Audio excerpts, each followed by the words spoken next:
Never thought I'd marry a half-dead man. I can't bear to see you like this. Double the dosage for Elliot tonight. She'll make a perfect scapegoat. Imagine when she found out you're with me every night. He's awake! I heard you might be carrying my child. Surgery or pill, pick one. An abortion isn't a minor procedure. Maybe I should keep the baby. A few weeks ago, the wealthy Dalton family made headlines with a worldwide marriage proposal for their comatose son, Elliot. The sole heir to the Dalton fortune has been in a coma following a tragic accident. The Daltons, known for their high society norms, chose a Cinderella for their prince. Is this a tale of luck or a twisted fate? The sound of wedding bells echo through the hallowed halls. Avery, in her breathtaking wedding gown, gracefully navigates the hallway. Whispers are seeping out from a slightly ajar door, making her come to a halt.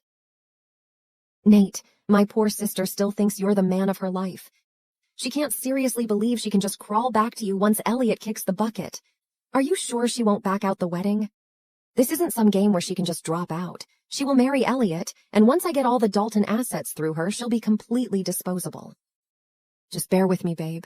Play the part until the curtains fall. Through the door gap, Avery watches Nathan and Cassie in a lover's embrace. Their laughing and groaning become more and more intense. You're so bad.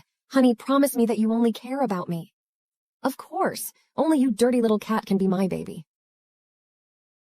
What should I do? Dad's awfully ill and he's leaving me with a company going bankrupt. Darling, don't worry. We will find a way out. Maybe, if it helps, will you marry my uncle? Avery's grip on her wedding gown tightens. The mixed feeling of anger and sorrow is burning her face. She collects herself, a new determination lighting her eyes. She strides towards the chapel, leaving behind the echoes of betrayal. Avery stands elegantly next to the priest, radiant in her wedding gown, but the absence of a groom beside her is hauntingly apparent. Avery, do you take Elliot to be your husband, to stand by him in sickness and in health, to love, honor, and cherish for all of your days? Never thought I'd marry a half-dead man, but I never thought I'd be betrayed either, and yet, I do. The congregation, a sea of faces of the Dalton family, watches as the priest places the wedding ring on Avery's finger. Meanwhile, a maid approaches the bed of Elliot Dalton, gives him an injection, and smirks at the closed eyes of the man lying on the bed. Madame Rosalie, the matriarch, radiates a sense of power and elegance as she sits in her antique sofa. Nathan, her son, sprawls lazily by her side as they watch the news on television. Elliot may be a vegetable, but he's still a Dalton. As long as he's breathing, he'll hold a share in our assets. Marrying him to some smart, wealthy woman would be a threat to us. That's why I've handpicked this poor girl, Avery, an orphan, easy to control. Once Elliot's gone, we'll toss her out. Nobody can touch what is rightfully ours. Mother, you're brilliant. I'm doing all this for you. But thanks for recommending this Avery girl. She checks all the boxes. A knock on the door interrupts their conversation. A maid enters. Madam, Miss Avery is here. Take her straight to her room. I've got no interest in meeting this little nobody. Avery is led upstairs by the butler. Avery enters Elliot's room and leaves her suitcase there. She approaches the comatose Elliot, raises her hand to caress Elliot's face, and looks at the unconscious Elliot. Hello, strangers. You look really cool and handsome. It's a pity we can't know each other officially on our marriage. But how can I endure letting somebody who's so good-looking deadly lying here forever? Sensing Elliot is weirdly pale, Avery picks the medicine bottles beside the bed to check. Olanzapine, choline, neurotrophic fluid, glucose. Who treats a comatose patient with these medicines? Shit. As Avery stands up, puzzled and frowning, she slips and quickly grabs onto the wall for support. Unexpectedly, a secret niche in the wall reveals itself. A bottle of unlabeled medicine sits inside. It smells weird. No way. Could it be? She examines it, takes a sniff, and gasps. Shocked and frightened, Avery retrieves a first aid kit with a syringe with a silver needle in it. She injects Elliot's arm with the needle. As she pulls out the syringe, the silver needle turns black. He is poisoned! It's arsenic trioxide. Someone wants you dead, Elliot, and they're patient. They only do a small dosage at a time. But how? Enter Callie, a maid, with a tray containing a nutrient injection. Miss Avery, the doctor has prescribed a glucose injection for Mr. Elliot's nightly routine. Avery nods at her. Come on in. Over Callie's back, Avery watches closely as Callie fills the syringe and injects it into Elliot's arm. Have you ever worked in a hospital, Callie? Yes, for 5 years, ma'am. I can tell. You're very good at this. After Callie leaves, Avery tests the spot where the injection happened. The needle turns black again. Gotcha! So it is poison. And the maid, is she involved? Who gave the order? Avery looks at the unconscious Elliot, concern filling her eyes. In a quick motion, she throws back the sheets. I'm sorry, honey, but I have to. It's urgent. Elliot, now shirtless and his muscular body on full display, is lying unconscious on the bed. Avery's eyes widen at the she takes in the sight. God, you're built. But we can't afford to get distracted here. After you're healed, I'll need some form of compensation. She opens a first aid kit, pulling out a syringe and several small vials of medicine. Avery administers the injections one by one. After the injections, Avery discards the vials into a nearby trash can. Why won't you wake up, handsome? Remember my name, it's Avery. From now on, I'm your wife, and anybody who screwed me over, I will get back at them one at a time. Exhausted, Avery lies down next to Elliot, quickly falling asleep. Avery, yawning, lazily descends the grand staircase to the kitchen. I need water. Andrea and Callie, 2 maids, are already in the kitchen, busy with the morning chores. Scared of some teenage girl? Please, she's nobody. She doesn't even have a family member to walk her down the aisle. If the master wasn't in a coma, there's no way in hell some country bumpkin like her could ever step foot in the Dalton mansion. And she dares to call herself the lady of the house. The audacity. That's enough. Why bother cleaning Elliot's dishes so carefully? It's not like he can notice your effort or anything. How dare she belittle me like this? Well, it's time she remembers who's in charge. Avery picks up the vase, her rage reflected in its polished surface, and throws it towards Andrea. The vase hits Andrea's forehead, shattering into pieces. Andrea yelps, holding her bleeding forehead. Ouch! Who the hell? Andrea turns around, seeing Avery stand tall, an uncharacteristic calm on her face. Madam... Oh, now you remember my title? I thought I was just some country bumpkin. Why the change in your tone? Was I wrong? If the master wasn't bedridden, would the Daltons have even glanced your way?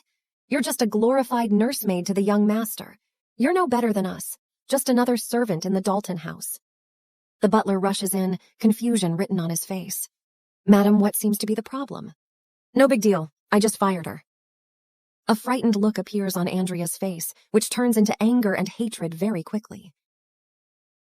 Madame Rosalie, standing by a window, the echo of shattering porcelain still ringing in the room. That little tramp dared to dismiss my staff? I'd like to know who gave her such audacity. Maid Andrea is packing to leave. She sneaks out of Elliot's room, holding the empty medicine vial that Avery had used to treat Elliot.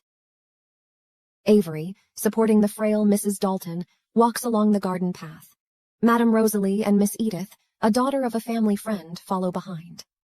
My dear Avery, I have something for you. Mrs. Dalton takes off an ancient ring and presents it to Avery. Madame Rosalie and Miss Edith gasp, their faces contorting with anger. This ring has been passed down through generations of Daltons. You, Avery, are brave, kind-hearted, and a true lady, even if you're not one of our blood. Mrs. Dalton, this is too much. Take it. You are one of the Dalton now. I trust you'll take care of my Elliot. Madame Rosalie steps forward, her face contorted with anger. Mother, you can't pass a family treasure to her. She just got here for barely a day and she's already starting firing our people. Andrea has been with us for years. We need someone who truly cares about Elliot, not some little immature girl playing with her power. Yes, Mrs. Dalton, this uncivilized girl who obviously got some bad intentions that might be the end of Elliot. Mrs. Dalton, I can explain. Andrea was disrespectful to Elliot. I couldn't let her stay. I made a vow to take care of Elliot, and I intend to keep it. Anyone who can't show him respect has no place in this house. Avery, you did the right thing. You are a Mrs. Dalton now, and you have every right to do what is good to this family. Anyone who has problem with that is confronting with me. Madame Rosalie looks on, shocked and angered. Besides, Avery, my heart really aches knowing Elliot may never wake up. I wish he could have a child. A piece of him. Would you be willing to give him a child? Everyone is stunned by the sudden request. Mother, Avery is still young. She may don't want to give up her studies for a child, do you? Avery? Nathan, that scumbag, he will pay. And I won't let the Dalton fortune fall into the hands of that mother-son duo. Yes, I'll do it. I knew we could count on you, Avery. From now on, think of me as your new mom. Your family. In Elliot's room, Nathan forces himself onto Avery.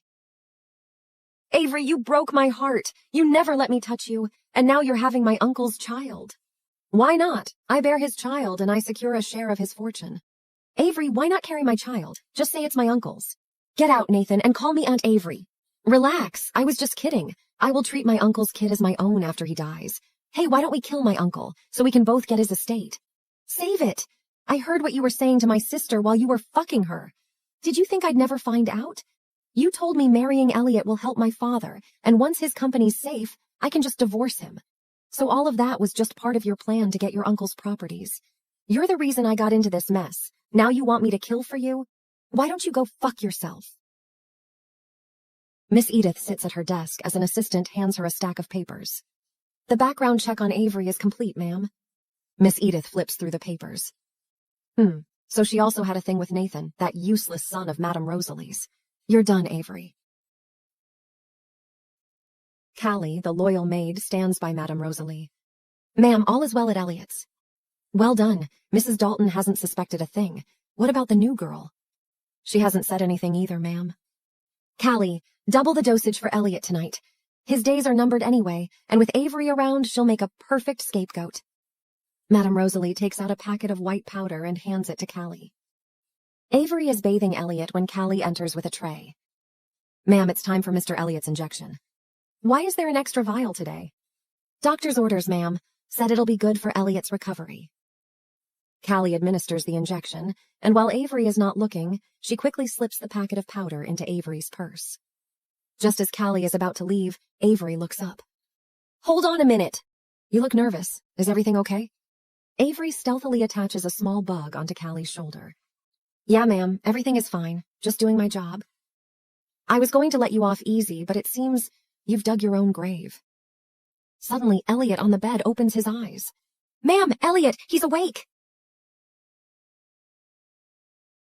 Mrs. Dalton, Madame Rosalie, and Avery are in a silent vigil as the doctor checks on unconscious Elliot. Mrs. Dalton, Elliot's eyes opening may be encouraging, but it doesn't necessarily mean full awareness. He's not responding to our voices. So, will my boy ever wake up, doctor? I'm doing everything I can, Mrs. Dalton. We'll just have to wait and see. As doctor exits, Madame Rosalie rises, a grave look on her face. Mother, there's something I've got to tell you. I didn't want to say it, but I can't stand you being lied to any longer. Avery isn't an orphan. Shock ripples across the room.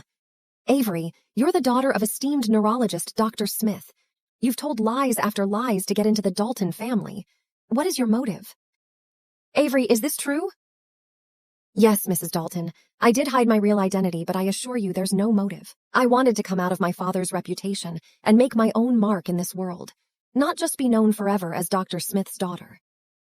Avery, the bravery it takes to carve your own path, that's something I can't help but respect.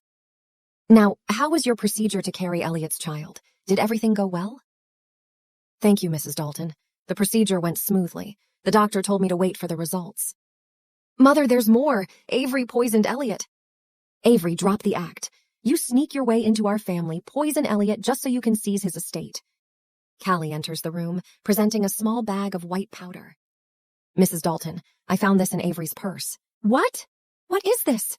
Arsenic trioxide, poison, ma'am. I've noticed Avery acting strangely lately. Then I found this in her bag. She was feeding this to Elliot.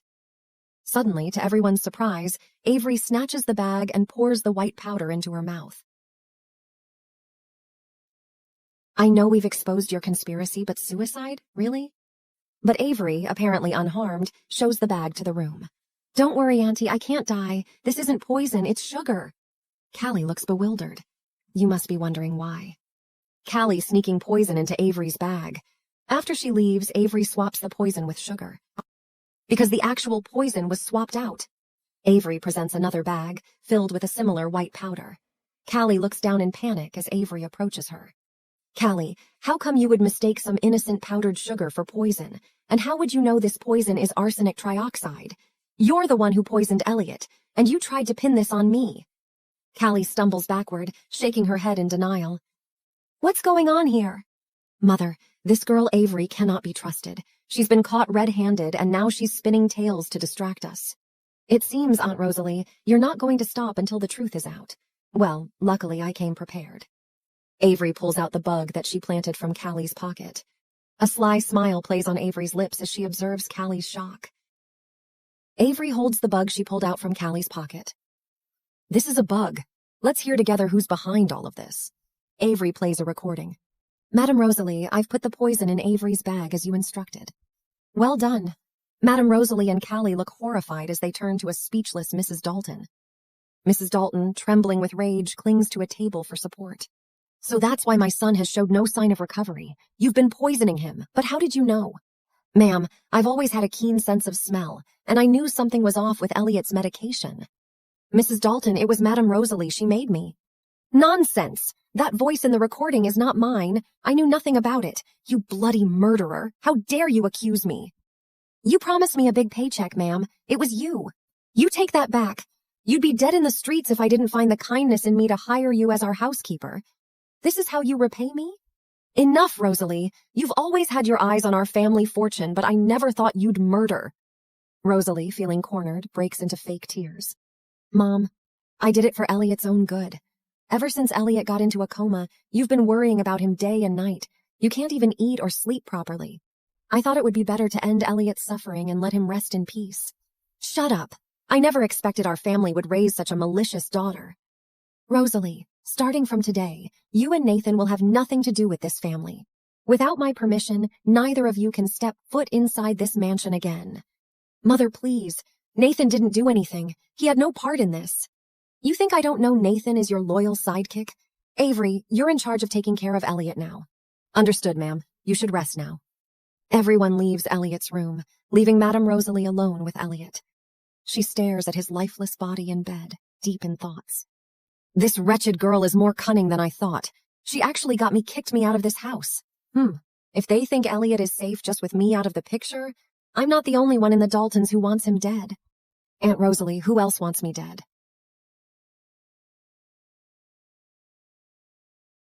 Mrs. Dalton rushes to Elliot's room and sees him sitting upright. Under great excitement, the old woman faints and is taken back to her room. This is a miracle. Now that Elliot can talk, he can finally recover with proper therapy.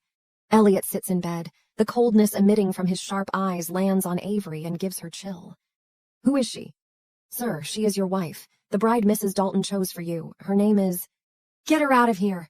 Avery steps back in fear. Gemma, the maid, escorts Avery out of the room, closing the door behind them. Don't worry, Avery. Elliot might need some time to adjust. Mrs. Dalton will be on your side. Are you scared of Elliot too?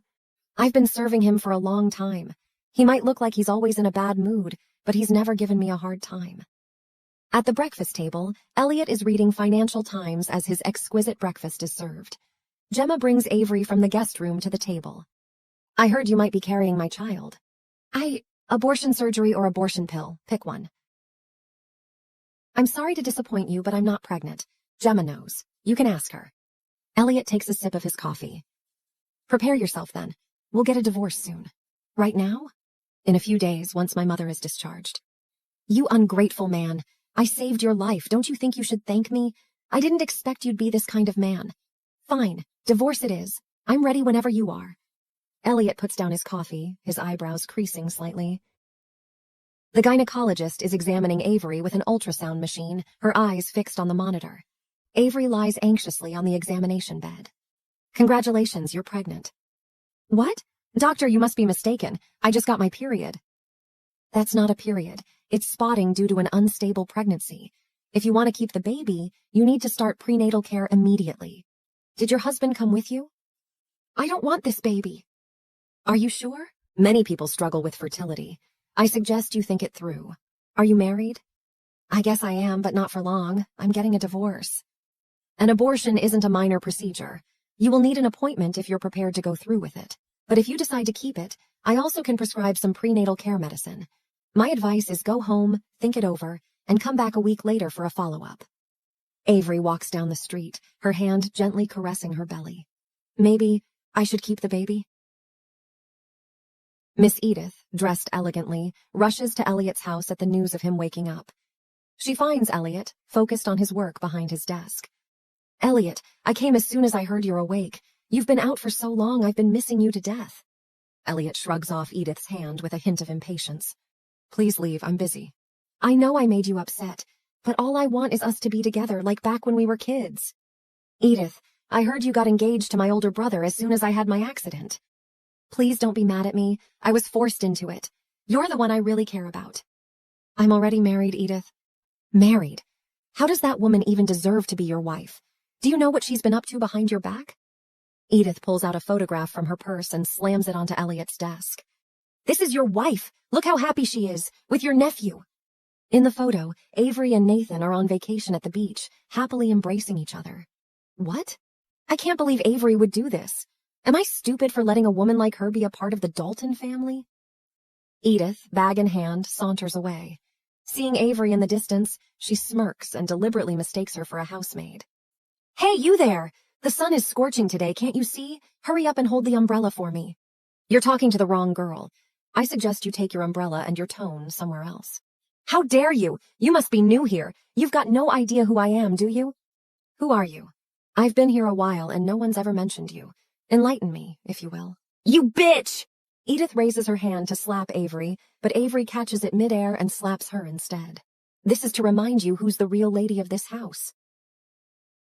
A storm rages outside, thunder seeming to shatter the windows. Avery, in her nightgown, hurries to close the window by Elliot's desk cluttered with paperwork. As Avery turns, she accidentally hits the mouse. A hidden folder is revealed, showcasing a photo of a beaming woman with golden curls. Avery gasps, taken aback. A thunderous crack of lightning, followed by the ominous figure of Elliot in the doorway. You going through my stuff? I was just closing the window. I didn't mean to see. Out! With a rough shove, Elliot casts Avery into the darkness of the storage room. She stumbles and falls. Stay here until the divorce is finalized. You can't lock me in here. Elliot slams the door shut, turns, and walks away. His fury lingers in the air. The butler approaches. Lock it. No food for a week. Yes, sir. In the enveloping darkness, Avery slumps against the wall. The faint sound of Gemma's voice drifts from the other side of the door. I'm sorry, ma'am. It's Master's orders. I've never seen him this angry before. As soon as he cools down, I'll get you something to eat. It's the photo I saw. That woman, she must hold some special meaning to Elliot. Mrs. Dalton, recently discharged from the hospital, rushes to her son, Elliot. Oh, Elliot, I was so scared. I thought I'd never see you again. Are you well, my dear? Calm down, Mom. I'm fully recovered. Where's your wife, Avery? The butler and Gemma exchange a worried glance. Silence fills the room until the butler steps forward. Madam, Avery is in confinement, and it will be 3 more days before she can come out. What? Elliot, did you do this? Actually, Mom, there's something we need to talk about.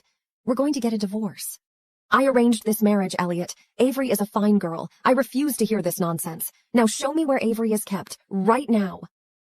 The butler fumbles with a set of keys, finally unlocking the door. Inside, Avery lays unconscious, her face pale and hair disheveled. Avery, wake up, dear. Avery, now washed up, is lying in bed. Gemma offers her a warm cup of milk. Elliot, Avery is your wife, chosen by me. I already told you if you're unhappy with Avery, find a suitable replacement. Until then, no one is going anywhere. Avery, still weak and pale, approaches Elliot, who's poring over some paper documents. I demand a divorce, now! Divorce? I don't think so. Avery stares at Elliot in disbelief. I don't give a damn if you agree or not. Who do you think you are? Nothing can stop me from walking out of here. Sure, we'll divorce, but not now. You can't leave until my mother's last wish is fulfilled. If you have any more conditions, just name them. You're so cold-hearted, you know that? You locked me in some dark room like an animal and didn't even apologize. Fine, I'm sorry. Avery is stunned. So he can apologize? Is he just a robot that can't express his feelings? Well, an apology alone won't cut it. My legs are tired from being locked in for so long. Could you massage them for me? All right, lie down on the couch. And the shoulders. Avery settles comfortably on the couch. Elliot gets down awkwardly and massages her legs and shoulders. Unexpectedly, Avery tumbles into Elliot's arms. All of a sudden, there is a closeness between them. The maids, peeking from outside, exchange whispers and giggles. That's enough. Here's my credit card. Buy whatever you want and stay out of my sight. One more thing. Avery, I forbid you to have my child.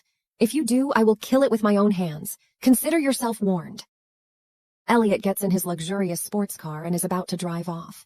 Andrea, the maid Avery once dismissed, slips into the passenger seat, a mysterious bottle in her hand. Now that you're awake, sir, there's something you might want to know. This is the medicine Avery injected you with every night when you were sick.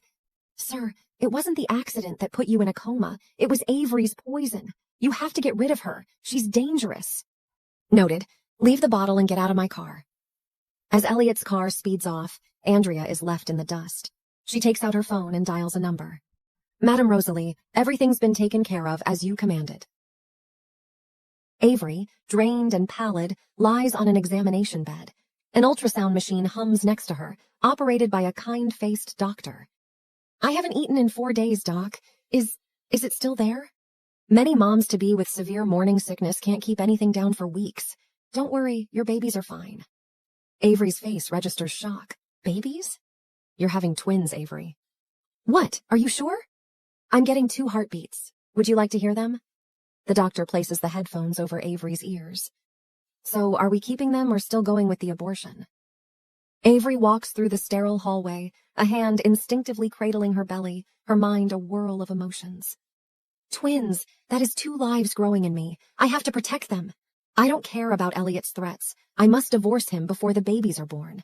That way he won't have control over me anymore. Do we have a final decision?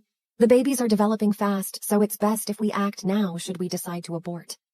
Avery stands at the desk, her face resolute. Doctor, I have decided. I'm keeping my babies. All right, fill out these forms. The form, a section labeled Father of the Child. Avery pauses, looking hesitant. Avery, I forbid you to have my child. If you do, I will kill it with my own hands. Consider yourself warned. Avery, her hand steady, writes down Nathan in the Father of the Child section. Edith, sitting under a parasol, sips her afternoon tea.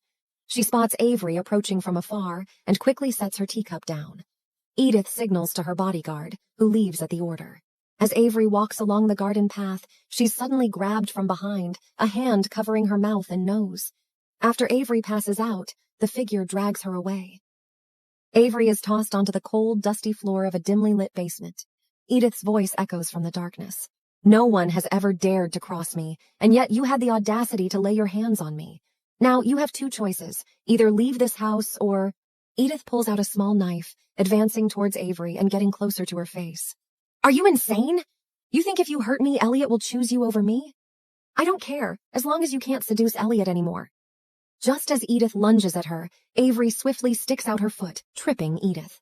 Edith gets back up, even more enraged. She spots a vase in the corner, picks it up, ready to fling it at Avery. I'm the only woman for Elliot. Who are you to challenge me? Just as the vase is about to hit Avery, a hand reaches out, stopping it midair. Elliot enters the scene. Nobody can hurt my wife. Elliot, it wasn't me. This bitch attacked me first. I had to protect myself.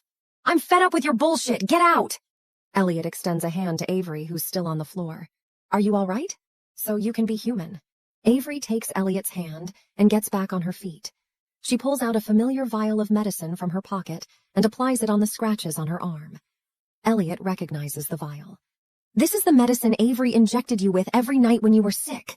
Sir, it wasn't the accident that put you in a coma. It was Avery's poison.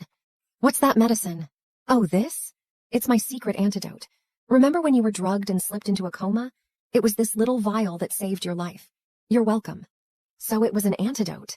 So Avery's the one who saved me, despite what everybody else said. Has she been actually honest with me?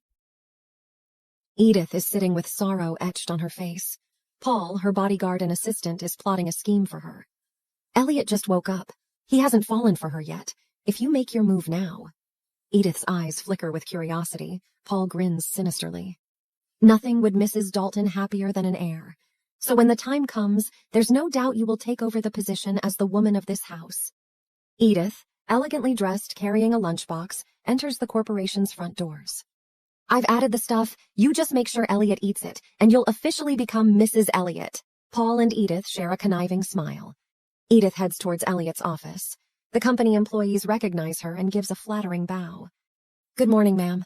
Edith smiles and proceeds towards Elliot's office. Soon after, Avery enters carrying her own lunchbox. She's stopped by the same employee. Hey, who are you? You can't just barge into the CEO's office. I'm Avery, Elliot's wife. So you say. What proof do you have? Proof? Why do I need proof? I am his wife. Elliot is reviewing some documents. Edith closes the door, places the lunchbox on the table. Elliot, I made lunch for you. Try it. I'm not hungry. Oh, come on. I put a lot of effort into this. Plus, you need to eat. You're still recovering. I'm not leaving until I make sure you take a bite.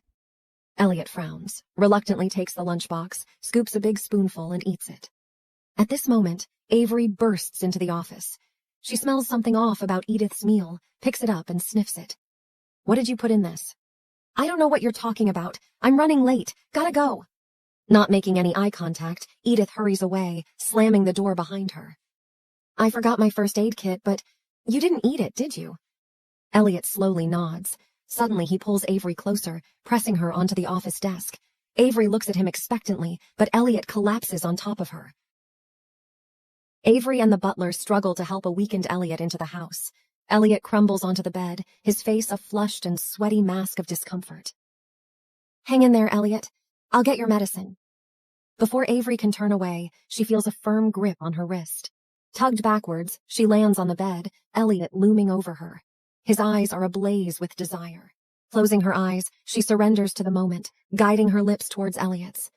Their lips lock in a fiery kiss, their tongues dancing in a passionate ballet. In one swift movement, Elliot begins to peel off his shirt. Avery's fingers curl into the bedsheets, Elliot's hand entwining with hers. The curtain flutters in the soft breeze as the night yields to the dawn. As the first light of day breaks, Elliot stirs, a dull ache throbbing at his temple. His eyes find Avery, still lost in dreams. As he reaches for his discarded clothing, Avery's arms encircle him from behind. Do you have to go? Elliot stands, his back towards Avery. Yes. Edith storms into Elliot's office, fiery like a lioness. It was supposed to be my plan. Edith throws open the door to Elliot's office. Elliot, I think you'll find this file quite interesting. Are you ever curious about what your precious wife has been up to behind your back?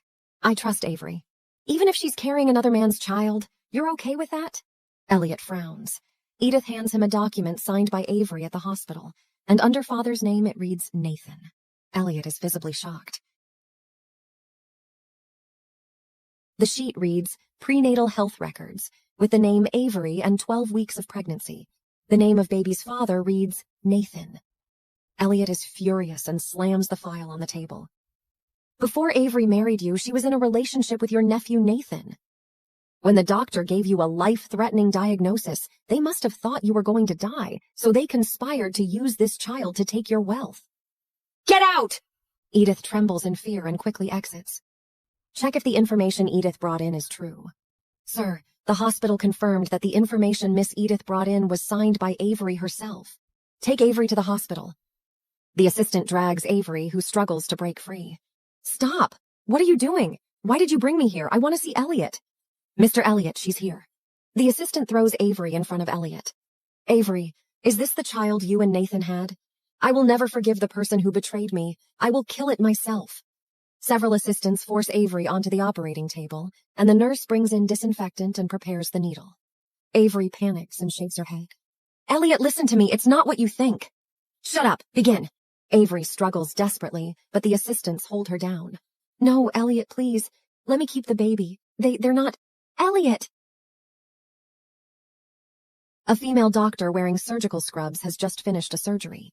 She is holding a patient information register and is standing at the window with Elliot. Mr. Elliot, the surgery is complete. How is she? Miss Avery is fine. She is still under anesthesia. Mr. Elliot, Nathan is already in your office. Nathan is lounging on the couch, rubbing his chin in thought. Elliot's footsteps are heard approaching the door. Nathan quickly stands up, straightens his clothes, and greets Elliot obsequiously. The door opens and Elliot's face is very cold. His assistant is following behind him. Uncle, did you need me? Elliot signals to his assistant with his eyes, and the tall assistant kicks Nathan to the ground. Uncle, what did I do wrong? Please tell me. I don't know what I did. I killed your and Avery's child. That's impossible. I never slept with Avery. How could she be carrying my child? Uncle, you said Avery is pregnant? Isn't she carrying your child? Elliot frowns, and several assistants step forward to beat up Nathan, who rolls on the ground. It's a misunderstanding, Uncle. Avery is lying. She never let me touch her, so I broke up with her.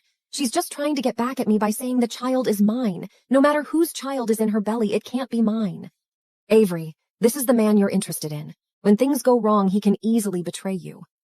Avery is wearing a hospital gown and lying in bed, looking pale. Gemma, the maid, brings Avery a nutritious meal from home. Miss Avery, don't be sad. Mr. Elliot was just impulsive. What if I told you that my child wasn't aborted? The bowl and chopsticks in Gemma's hand fall to the ground. Avery struggles as several assistants hold her down on the hospital bed. The assistants turn around and slam the door shut, leaving only Avery and the female doctor in the room. As the female doctor turns around, Avery grabs the surgical knife, pointing it at the doctor with a fierce expression. What are you going to do? Stay away from me. If you dare come closer, neither of us will leave this operating room alive. Avery, I can help you. But if we accidentally anger Elliot, we both might not survive. He won't. I'll do everything I can to protect my child. 2 days later, Gemma helps Avery back to Elliot's house. As soon as Avery returns to the bedroom, she sees Elliot wearing pajamas and working at the desk. Elliot, you have no right to treat me like this. I'm your wife, not a maid you can mistreat and abuse. Are you really that angry that I killed you and Nathan's child? You animal! Avery raises her hand to slap Elliot, but her arm is stopped by Elliot's strong hand. Could it really be, as Nathan said, that it's my child? Avery, I forbid you to have my child. If you do, I will kill it with my own hands. Consider yourself warned. What about you? Haven't you cheated on me? Avery accidentally opens the computer screen and sees a hidden folder inside, containing a photo of Elliot embracing a woman with a bright smile. Elliot furrows in confusion. I want a divorce. I thought you knew.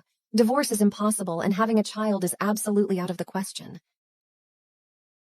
Mrs. Dalton, Edith, and Avery are taking a stroll in the garden when Mrs. Dalton, concerned about Avery's health, asks about it. Avery, I heard you were sick. How are you feeling now? Thank you, Mom. It's nothing serious, just a cold. I'm fine now. That's a relief. By the way, after the last IVF treatment, did the doctor give any news? No, guess we need to take our time. That's my biggest wish. Now that Elliot is awake, you have to work harder. Edith, let's stay at Elliot's house tonight and catch up with Avery. In the middle of the night, a sharp scream alarms everyone. As everyone rushes to the living room, Edith cries and throws herself into Elliot's arms, shaking all over. Seeing it, Avery furrows. What's wrong? Elliot, I'm so scared. There's something scary in my room. Someone wants to harm me. Everyone looks shocked. The butler steps forward and lifts Edith's blanket, revealing countless black spiders inside. The scene is terrifying and everyone is shocked. Butler, what's going on? Ma'am, we have regular cleaning and pest control every month. We have never seen anything like this. Edith wipes her tears with a tissue and gives a signal to the servant. I saw all these things on my bed. I don't know if they're poisonous. The servant understands and points to behind the sofa with an exaggerated and frightened expression. Madam, there seems to be a bottle of spider-attracting pesticide behind the sofa. It's from Dr. Smith's company. The room is tense as everyone gathers around the servant, their eyes fixed on the bottle of spider-attracting medicine resting behind the sofa. The servant cautiously picks it up to examine it. Madam, sir, this bottle, it's meant to attract venomous spiders. How on earth did it end up in Miss Edith's room? All eyes turn to Avery, suspicion and confusion evident on their faces. Before Avery can defend herself, Edith interjects, her voice filled with accusation. So it was you. Tell me, why did you plan to harm me? How can you jump to conclusions based on a bottle of medicine? Dr. Smith is your father, and this medicine is produced by his company. You are also a medical student. Who else in the Dalton family knows how to use medicine besides you? Edith grabs the bottle and throws it at Avery. This medicine is available everywhere. Besides, why would I have any reason to harm you? You're just envious of the bond between Elliot and me, how we've grown up together. And Mrs. Dalton, she adores me. Avery, is what she said true? Edith, you claim you were bitten by a spider, right? Show me the wound then. What are you trying to do? Stay away from me. I was just curious. This particular Chilean rose is a docile pet. It poses no threat and certainly wouldn't bite anyone. What, a pet? The room falls into silence as the revelation sinks in. Edith's panic becomes palpable. Oh, my head is spinning, Elliot. Mrs. Dalton, the spider's venom must be taking effect. Am I going to die soon? Quick, call a doctor. You conveniently timed your poisoning, Edith. This spider carries almost no venom, let alone the ability to harm humans. She's lying, Mrs. Dalton. Please don't listen to her. She's just trying to divert blame. It's truly poisonous. I feel so weak. Please, someone help me. Nathan usually likes to study these things. Butler, call him and let him come over and see if it's poisonous or not.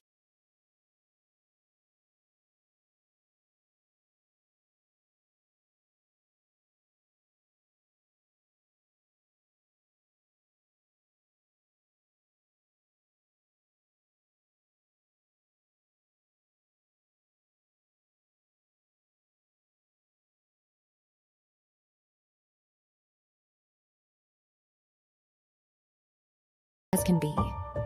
In front of everyone's astonished gaze, Nathan boldly picks up one of the spiders and presents it to Elliot. But it only listens to its owner. If there's no handler, it would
over her head as the spiders crawl towards her and Edith.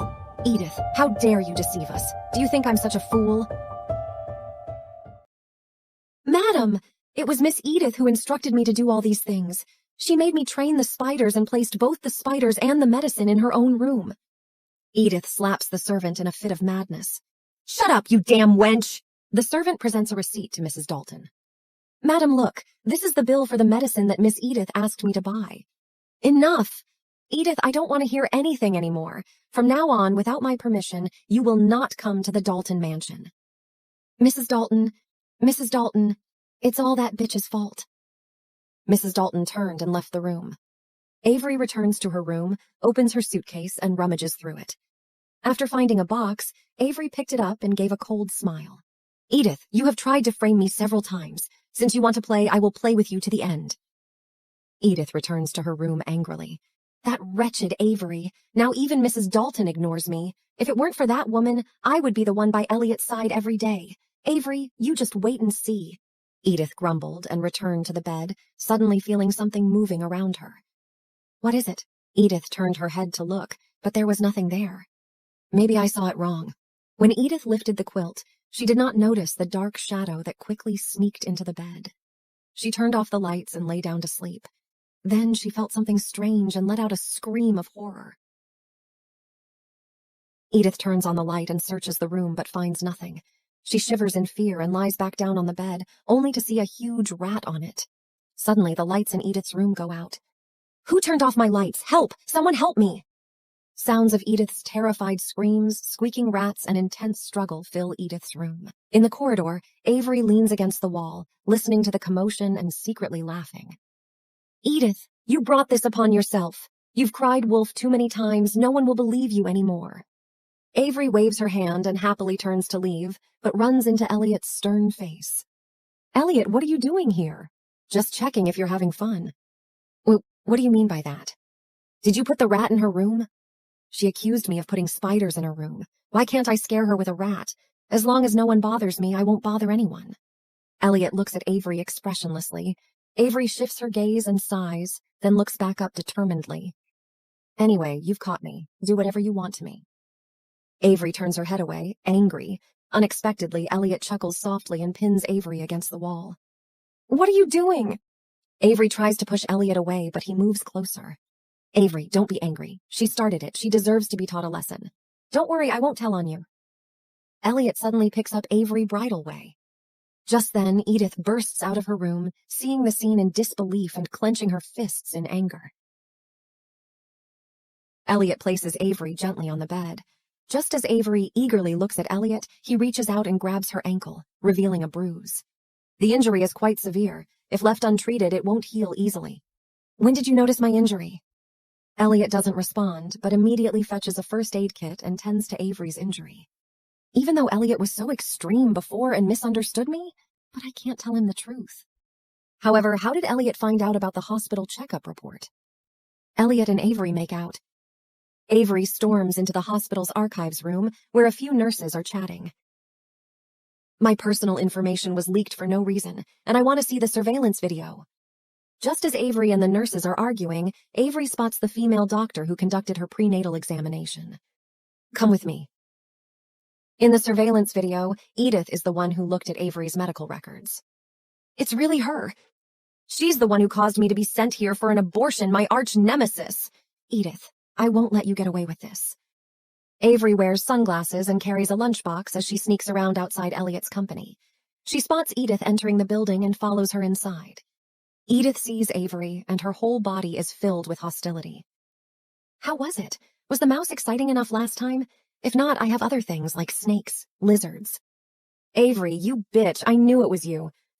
If I remember correctly, you just had an abortion not long ago, right? Why aren't you crying on the hospital bed for a few more days? Thank you for your concern. So, you're here to bring food to Elliot again? So cheeky. By the way, do you know why you've known him for so long but still can't get his love? The first floor reception area of Elliot Company. Edith stares angrily at Avery. Never mind, I won't tell you. If you know something, just say it, unless you don't know anything at all. Elliot has feelings for me. We've known each other since childhood. What do you, an outsider, know about me and Elliot? Well, if you must know, Elliot likes women with golden hair, preferably wearing a white dress. Why should I believe you? I've slept with Elliot and you haven't. Avery puts on sunglasses, rises from her seat, and walks away. Edith, her appearance refined with a golden wig and a dress identical to the one in Elliot's computer photo, awaits Elliot's arrival in the living room. Elliot comes out of his study and sees Edith in the living room. Eli, how do you like my new hairstyle? Elliot looks at her, then his calm expression turns to rage. What's wrong? Don't you like my hair or my dress? Elliot slaps Edith hard across the face. Scissors. Yes, sir. Elliot, let me explain. Avery made me wear this dress and hairstyle. It was her plan to upset you, not me. The butler brings the scissors. Cut her hair and her dress. Elliot, it's all Avery's fault. Haven't you figured it out yet? When she married you, she concealed her true identity. She married you for your fortune. Elliot's expression shifts from anger to confusion.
Elliot is already married to another woman. Instead of wasting time arguing with me, let's join forces and drive Avery out of the Dalton family.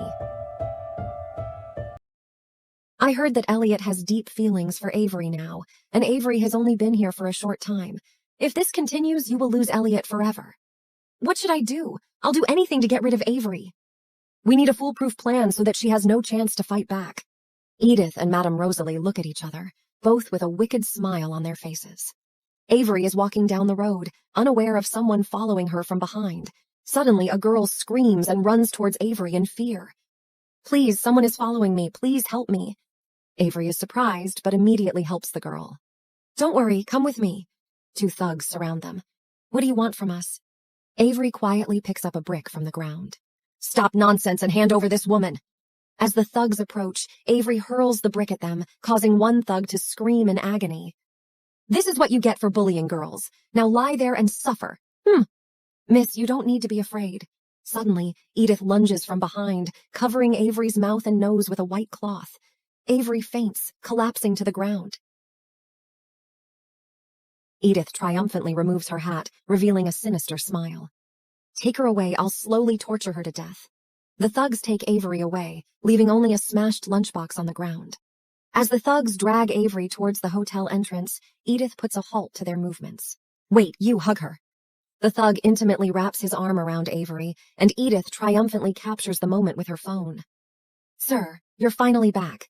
Madam has been missing for a day now and hasn't returned. Elliot looks at his watch. It's already 1 a.m. Elliot furrows his brows and immediately calls Avery, but it's off. It's so late, where is she? By the way, sir, early this morning I saw a weird man acting suspiciously on the small road outside. I don't know if it's related. Elliot is shocked and calls his assistant. Block the entire area, find Avery at any cost. Avery painfully opens her eyes, realizing she's tied to a chair on the rooftop with no one around. She struggles, but can't untie the ropes. Don't waste your energy, Avery. You won't break free. Edith, are you crazy? Don't you know this is a crime? You had this coming, you know? You stole Elliot from me. You're a jinx. Every time you appear, nothing good happens. You're engaged to Elliot's brother. You're going to be his sister-in-law. You have no chance with him. Shut up. It's none of your business. I'll break off the engagement with Henry immediately. Edith slaps Avery in anger. A trickle of blood runs down Avery's mouth. Aren't you afraid Elliot will find out? So what? You'll be dead by then, and my money can keep me innocent. Edith walks to the edge of the rooftop, arms crossed and laughing coldly. Avery, guess how high this building is? If you fall from here, not even your parents would recognize your body. Ha ha ha. Miss Edith, there's a call for you. Edith leaves arrogantly, giving Avery a glance before departing. Once Edith is gone, Avery lifts her head, her bound hands fumbling to find the knot. After a moment, the rope falls to the ground. Edith impatiently answers the phone from the thug. Who is it? Why are you bothering me at this time? She recognizes the caller as Elliot and changes her tone immediately. Elliot, it's you! Have you seen Avery? Edith's face instantly changes, looking a bit guilty. Why would I see her? I don't even have time to hide. Avery is missing. Don't try to change the subject. Tell me the truth. Elliot, what do you mean? I've done nothing wrong. Why would I need to change the subject? I'm warning you for the last time. If you have something to do with this, I have a million ways to make you suffer. Edith sneers and sends Elliot a photo of Avery walking into a hotel with another man, their arms around each other. Missing? I'm afraid she's cheating on you with another man. Elliot and the butler are shocked seeing the photo. Elliot throws his phone on the coffee table in front of him and impatiently tugs at his tie. The man in this photo is the same man I saw this morning. Might it be true that Madame Avery is seeing him? Gemma, the maid, runs in from outside with a lunchbox that Avery left on the side of the road. Sir, I found this on the side of the road outside. Madam woke up early to prepare lunch for you. This lunchbox shouldn't have been left on the roadside. Could something have happened to Madam? Elliot stares at the lunchbox, lost in thought. As Elliot steps out of the house, Madame Rosalie and Nathan suddenly appear, blocking his way. What are you doing here? I'm not in the mood to deal with you right now. Move aside. Uncle, why in such a hurry? Are you anxious to know where Avery is? Elliot frowns while the mother and son duo smirk. Edith returns to the rooftop and walks to where she was before, but she doesn't see Avery there. Suddenly, a chair is hurled at her. Edith cries out in pain as she falls to the ground. Avery takes the opportunity to run towards the door, but she finds two thugs waiting there. Catch that bitch! Avery sneers and reaches for her pocket, but she finds nothing. Edith gets up and pulls out a sharp injection needle filled with anesthesia from her pocket, waving it triumphantly at Avery. Are you looking for this? The thugs seize Avery and press her to the ground. Avery struggles stubbornly. Edith steps forward, slapping Avery across the face and grabbing her by the hair, forcing Avery to look up. Let me tell you, there's no way you can escape from me. But anyway, you won't live past tonight. Although in pain, Avery remains strong-willed. Suddenly, a voice is heard from behind. Stop! Uncle, why in such a hurry? Are you anxious to know where Avery is? What do you know? Tell me now. Brother, this is not the attitude towards your helpers. Avery has been taken away by that venomous bitch, Edith. Where did Edith take her? How do you know? Edith thought we would help her. She kidnapped Avery and took her to the rooftop of the N Hotel. If you don't hurry, Avery may not survive. Elliot appears on the rooftop with 4 bodyguards. Avery looks at Elliot, tears welling up in her eyes. Elliot! Edith, what are you doing? Edith trembles in fear, dropping her knife and taking 2 steps back. Elliot, why are you here? Edith, I never thought you would do something like this. Elliot, it's not what you think. You can tell the rest to the police. Elliot raises his hand, and the 4 bodyguards behind him immediately step forward.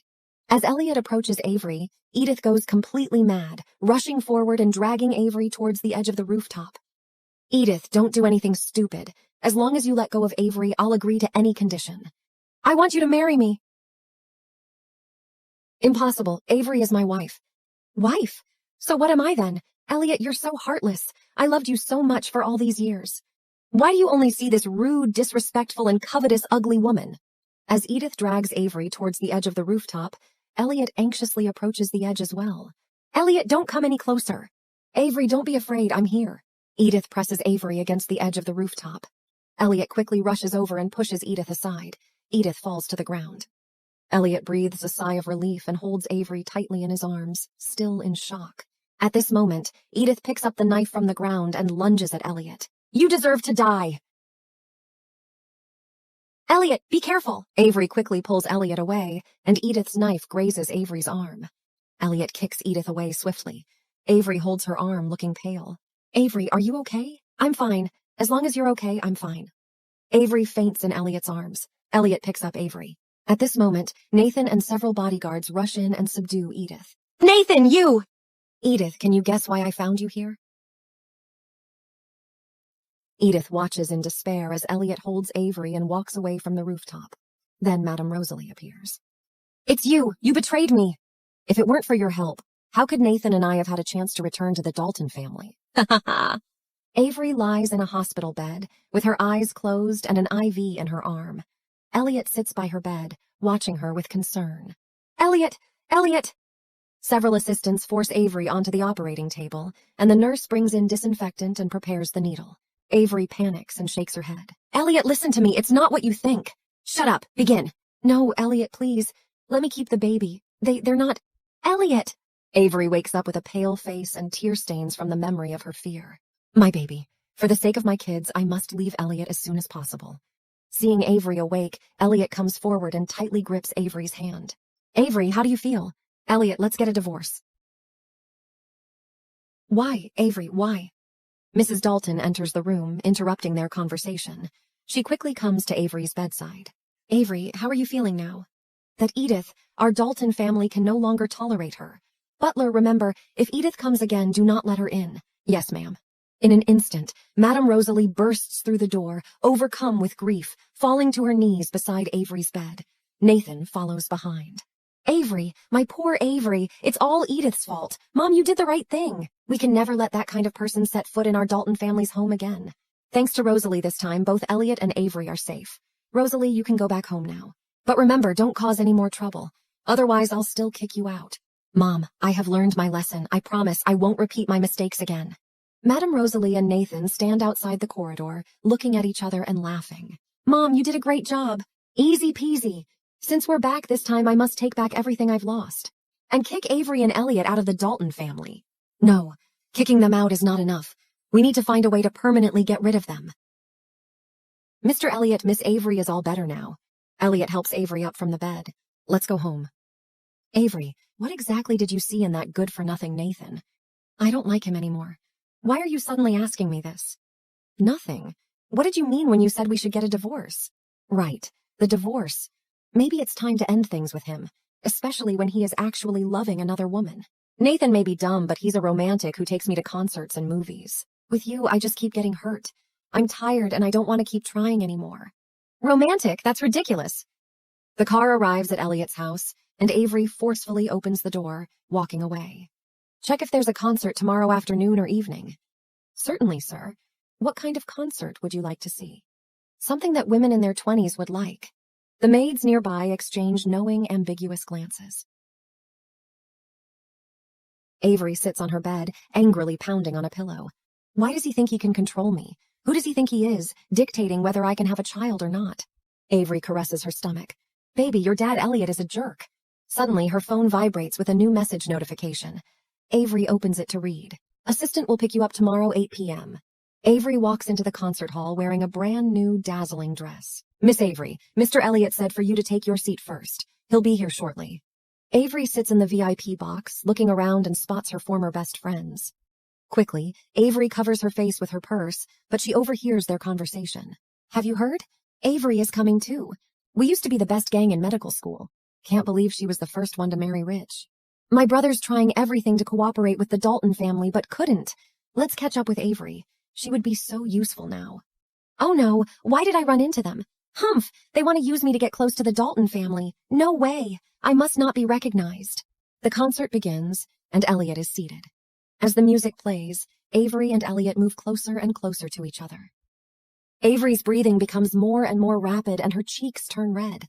Elliot lowers his head and kisses Avery. In Avery's line of sight, one of her friends not far away meets her gaze. In a panic, Avery suddenly grabs her purse to cover her face. Elliot follows Avery's gaze and understands her meaning immediately.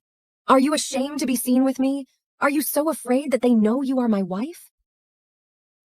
In the music hall, the performance continues to play on. Avery, who do you think you are? Elliot walks away without looking back. Elliot! Avery watches in disbelief as Elliot walks away, her heart sinking. Could it be that he wanted to have an official date with me today? But Nathan may be dumb, but he's a romantic who takes me to concerts and movies. With you, I just keep getting hurt. I'm tired and I don't want to keep trying anymore. Never mind, I'll explain it to him later. Suddenly, Avery's phone rings. She presses the answer button. Avery, it's time for your checkup. Avery is lying on a hospital bed in the examination room. The results of the checkup are normal. However, Doctor, what's wrong? You are having a boy and a girl, and they are already formed in your womb. Really? The doctor hands the ultrasound image to Avery.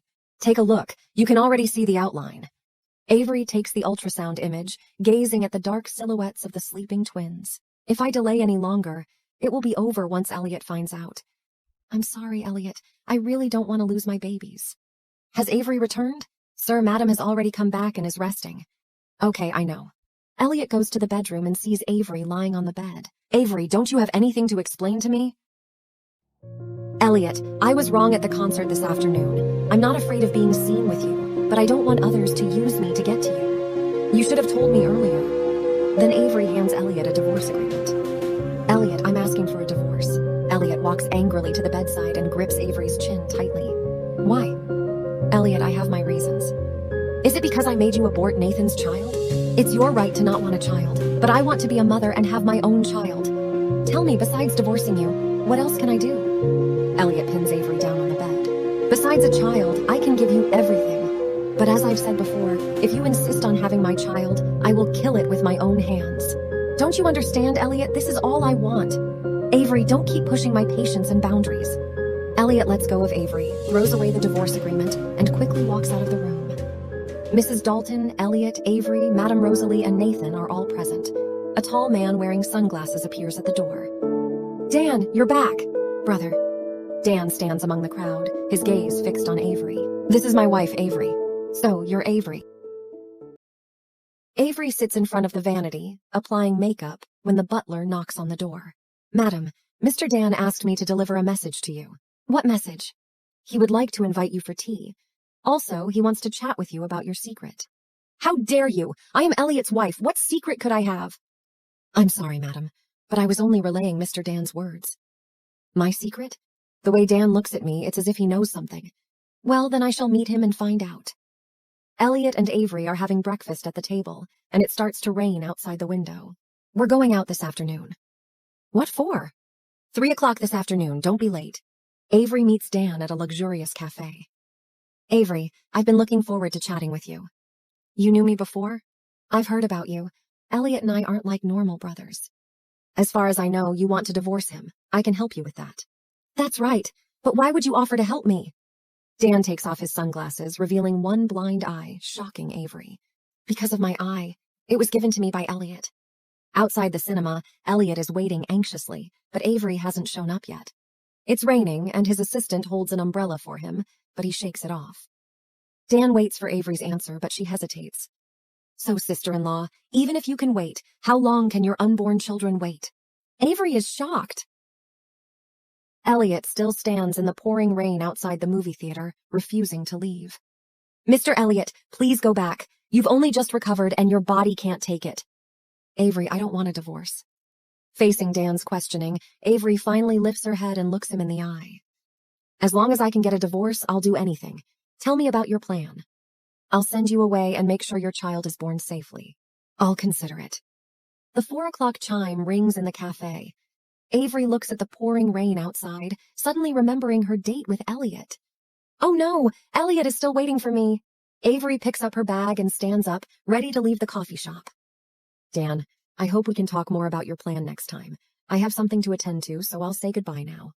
While leaving the coffee shop, Avery calls the butler. Butler, where is Elliot waiting for me? The movie theater. The movie theater? Nathan may be dumb, but he's a romantic who takes me to concerts and movies. That idiot. Avery rushes to the movie theater, but Elliot is nowhere to be seen. Just then, she receives a phone call from Elliot's assistant. Mrs. Avery, Mr. Elliot has a fever from getting soaked in the rain. He's at the hospital right now. Which hospital? I'll come now.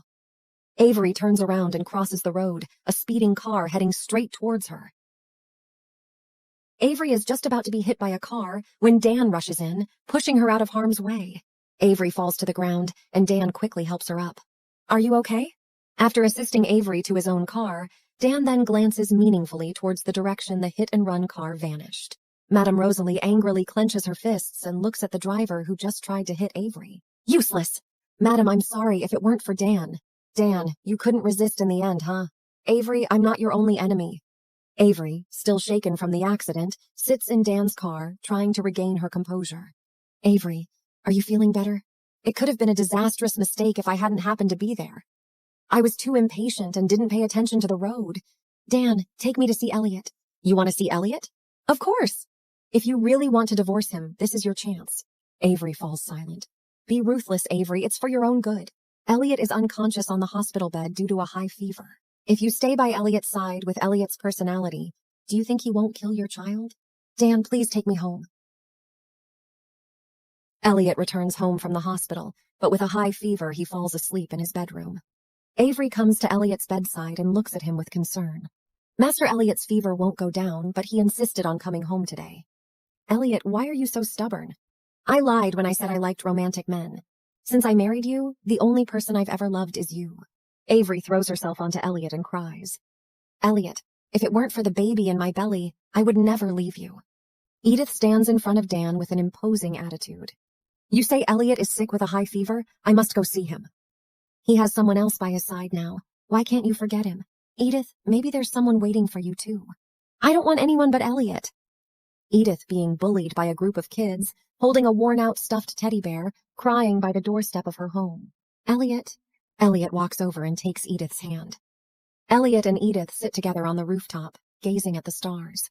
Dan, I want to break off our engagement. I want to marry him. From today on, we have nothing to do with each other. Edith walks away with determination, leaving Dan watching her depart with deep affection. Edith rushes to Elliot's house and happens to see Avery coming out of Elliot's room and going down the stairs. Edith rushes up and grabs Avery by the neck. Avery, I'm going to kill you. It's all your fault that Elliot got sick. You slut. Avery is pressed against the railing of the second floor, her upper body hanging down and bent in pain. Edith, let go of me. Are you crazy? I hate you. Avery pushes Edith with all her strength, finally breaking free. Edith stumbles back a few steps, almost falling off the stairs. Avery, you! Elliot appears at the bedroom door, looking haggard and gloomy. He glances at Avery's neck and then looks angrily at Edith. What are you doing? Edith. Let me tell you one last time. Avery is my wife. If you come and cause her trouble again, I will sue you criminally. Get out. Fine, Elliot, I get it. I won't bother you anymore. You better not. Edith runs out crying. Elliot glances at Avery and then turns away. Avery quickly catches up with him. Elliot, I didn't show up on time at the cinema because I was discussing something with Dan. Elliot frowns as soon as he hears Dan's name. Enough, I don't want to hear it. Stop seeing Dan, he's not as simple as you think. Elliot strides away. Avery brings lunch to Elliot at Dalton Group Building, but he is not in his office. Miss Avery, Mr. Dalton went to the hospital. Hospital? What happened to him? I have to go see him. Avery hurries to the hospital but only catches sight of Elliot's back as he leaves the room. Avery curiously looks towards the room that Elliot left, only to see the woman in the photo on Elliot's computer sleeping soundly on the hospital bed. Avery rubs her eyes and confirms that the girl lying on the hospital bed is the same one from Elliot's computer. So Elliot has been distant from me because of this woman. Of course, Avery. Didn't you already know that she's always been the one in Elliot's heart?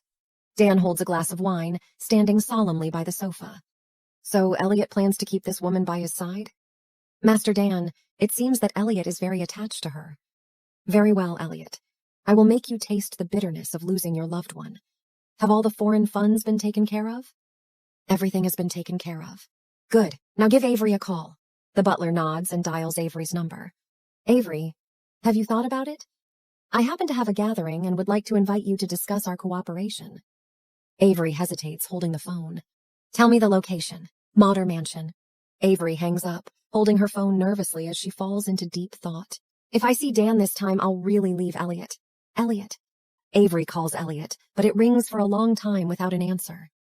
Elliot's phone vibrates on a chair in the hospital. Elliot stands outside the intensive care unit with Mrs. Dalton, anxiously watching the girl inside. Avery, dressed in her party dress, sits in the car. Go to the Motter Mansion. Avery walks into the grand hall of the luxurious estate and hands her purse to a servant who greets her. The servant takes her bag and places it in the coat check. Welcome! Avery and Dan make their way to the hall and run into the butler. The butler smiles eerily at Avery. Soon after, they come across the fired maid Callie, Madame Rosalie, and Nathan. Madame Rosalie sneers at Avery. Dan, why didn't you tell me this was a family gathering? What, Elliot didn't tell you? Elliot will be here too. I guess there's a lot you don't know about him. Like what? Like he killed his father. What? I don't believe it. Dan, why indeed did you come to me? Like I said, we need each other. And Avery, you're so beautiful. I admire you. Outside the intensive care unit, the doctor discusses the girl's condition with Elliot. Elliot, Miss Nicole is getting better now, but still needs to be taken good care of. Mom, don't worry, Nicole will be fine. Elliot sees a missed call from Avery. He dials back, but no answer. In the coat check, Avery's purse vibrates from her ringing phone. Elliot calls his assistant. Where's Avery? Miss Avery went to Motter Mansion. Mr. Dan invited her to the evening gathering. So Avery, is the party enjoyable? What did you mean when you said Elliot killed his father? Avery, it's crowded here. Let's take a walk in the mountains. We can talk here. We'd better not, unless you want the whole family to know Elliot's filthy secret. Elliot arrives at Motter Mansion, anxious and angry. He searches the party but doesn't find Avery. Elliot heads straight to Dan's office where he is stopped by Dan's bodyguard. Excuse me, Mr. Elliot, please stop. Move! My wife is inside. Do you mean Miss Avery? She went hiking with Mr. Dan. Hiking? They went up from there. But it's already dark and the road up the mountain is steep. I suggest you wait in the hall. They'll be back soon. Elliot clenches his fingers slightly, strides away, and heads up the mountain road. Avery and Dan hike further away into the mountains, the lights of the mansion becoming distant. Avery senses something is wrong and keeps looking back at the brightly lit mansion. Aren't you curious how I became blind? Dan, does it have something to do with your father? At the mention of his father, Dan clenches his fists in pain. Of course, and Elliot. That day in the cabin, it was Elliot who harmed us. Before Dan can finish his sentence, Edith rushes out. Dan, where the hell is Elliot? Avery rushes back to the mansion from the mountain, anxiously looking for Elliot. She sees Elliot's assistant and hurries over. Where did Elliot go? He went up the mountain from there. He just recovered. How could he go to the mountain? He went up the mountain to look for you. God, he will be in danger. Avery finds her handbag and takes out her phone, which has over a dozen missed calls and messages from Elliot. Come find me ASAP. I'm waiting for you in the banquet hall. So should we mislead Elliot's assistant to the wrong direction? And turn off all the lights on the mountain path. Dismiss all the patrol officers. Elliot is definitely a goner this time. Steep mountains and forests. In the darkness, Elliot pants heavily, persevering in climbing up. Avery, I'll find you and make sure you are okay. Avery and the assistant with a whole search group shout on the mountain path. Elliot, can you hear me? I didn't go up the mountain, Elliot. Please come back. Miss Avery, Mr. Elliot seems to have gone that way. The assistant and Avery run towards the direction pointed by the butler. Elliot in the valley trips over a stone and falls off the cliff. Directed by the butler, Avery and the group search the mountain. Avery suddenly stops. This isn't right. Avery runs in the opposite direction of the group. Avery runs alone towards the dark valley. Split up and search. I'll go check over there. Elliot! Elliot! Where are you? I'm here to take you back. Elliot! Suddenly, Avery notices something and shines her flashlight on it. In the tangled trees, there is Elliot lying there. Oh my God, Elliot, I'm here. Don't be afraid. You'll be fine. You'll be fine. Avery climbs towards the steep valley. She crawls to Elliot and hugs him tightly and looks helplessly towards the darkness. Miss Avery, have you found Mr. Elliot? Yes, he is covered in blood. Come quickly. Elliot, wake up. Don't sleep. The assistant jumps over and pats Elliot's cheek. This is very dangerous. Let's get him down. Young Master Elliot has been found. Dan throws his cup hard against the wall. Lucky bastard. Next time you won't be so lucky. Activate Plan B. The modern mansion is in chaos due to Elliot's disappearance. Madame Rosalie bangs the table furiously. Dan, this useless idiot. Such a good opportunity and he let go of it? But Elliot has failed this time. It's really satisfying. Not enough. If we can't rely on Dan, we'll do it ourselves. Elliot is lying unconsciously on the bed, surrounded by doctors and nurses. Avery enters and finds that her mentor is the attending physician. Kent, it's you. How's Elliot? He's badly injured, but is no longer in danger. Is he your husband? Yes, Kent, please, you must make sure he's okay. Don't worry. After the doctors and nurses leave, only Avery remains by Elliot's bedside. Elliot, please wake up. I've been waiting for you to wake up since I married you. Can you make it stop? Elliot, I love you. Avery falls asleep, exhausted, and is unaware that Elliot's hand moved. Avery wakes up to an empty bed, shocked. Avery turned around and saw Elliot standing at the door. Elliot, are you feeling well? I was so worried about you yesterday. You worried about me. Of course I worried about you. Avery's eyes turned red. Elliot notices that Avery is still wearing the clothes that were torn when she was looking for him in the mountain. Elliot hugged Avery tenderly. Promise me, stay away from Dan. He is no good. I promise. Elliot, I won't run around and make you worry again. Does your arm hurt? A little bit, but there might be a way you can make me feel better. Like, kiss me here. Seeing that Elliot didn't move, Avery looked disappointed and sighed. Unexpectedly, at this moment, Elliot suddenly held her chin and kissed her, leaving Avery blushing and her heart racing. In heavy rain, Edith stood at the hospital door, watching Elliot and Avery walking away, tears washed away by the rain. An umbrella was held over Edith's head. Edith looked up, and the person holding the umbrella for her was Dan. Elliot and Avery had just returned home from the hospital when Elliot received a phone call. What? Mom was taken to the hospital? Elliot, you can go in Mom's ward, but Avery can't. Since she married into our family, there hasn't been a single peaceful day, and now our mother is in a coma. She's a jinx. Avery is my wife. You are no one to speak to her like that. Avery, let's go in. Madame Rosalie quickly blocks them. No, I suspect she has something to do with Mom's illness. She can't go in until Mother wakes up. Elliot clenches his fists, the atmosphere tense. Avery knows that Elliot is worried about his mother and takes the initiative to speak up. Elliot, forget it. I'll wait for you outside. Avery. I'm fine. Your mom is more important. Elliot lets go of Avery's hand and enter the ward alone. After Elliot goes in, Madame Rosalie and others become even more hostile towards Avery. Jinx!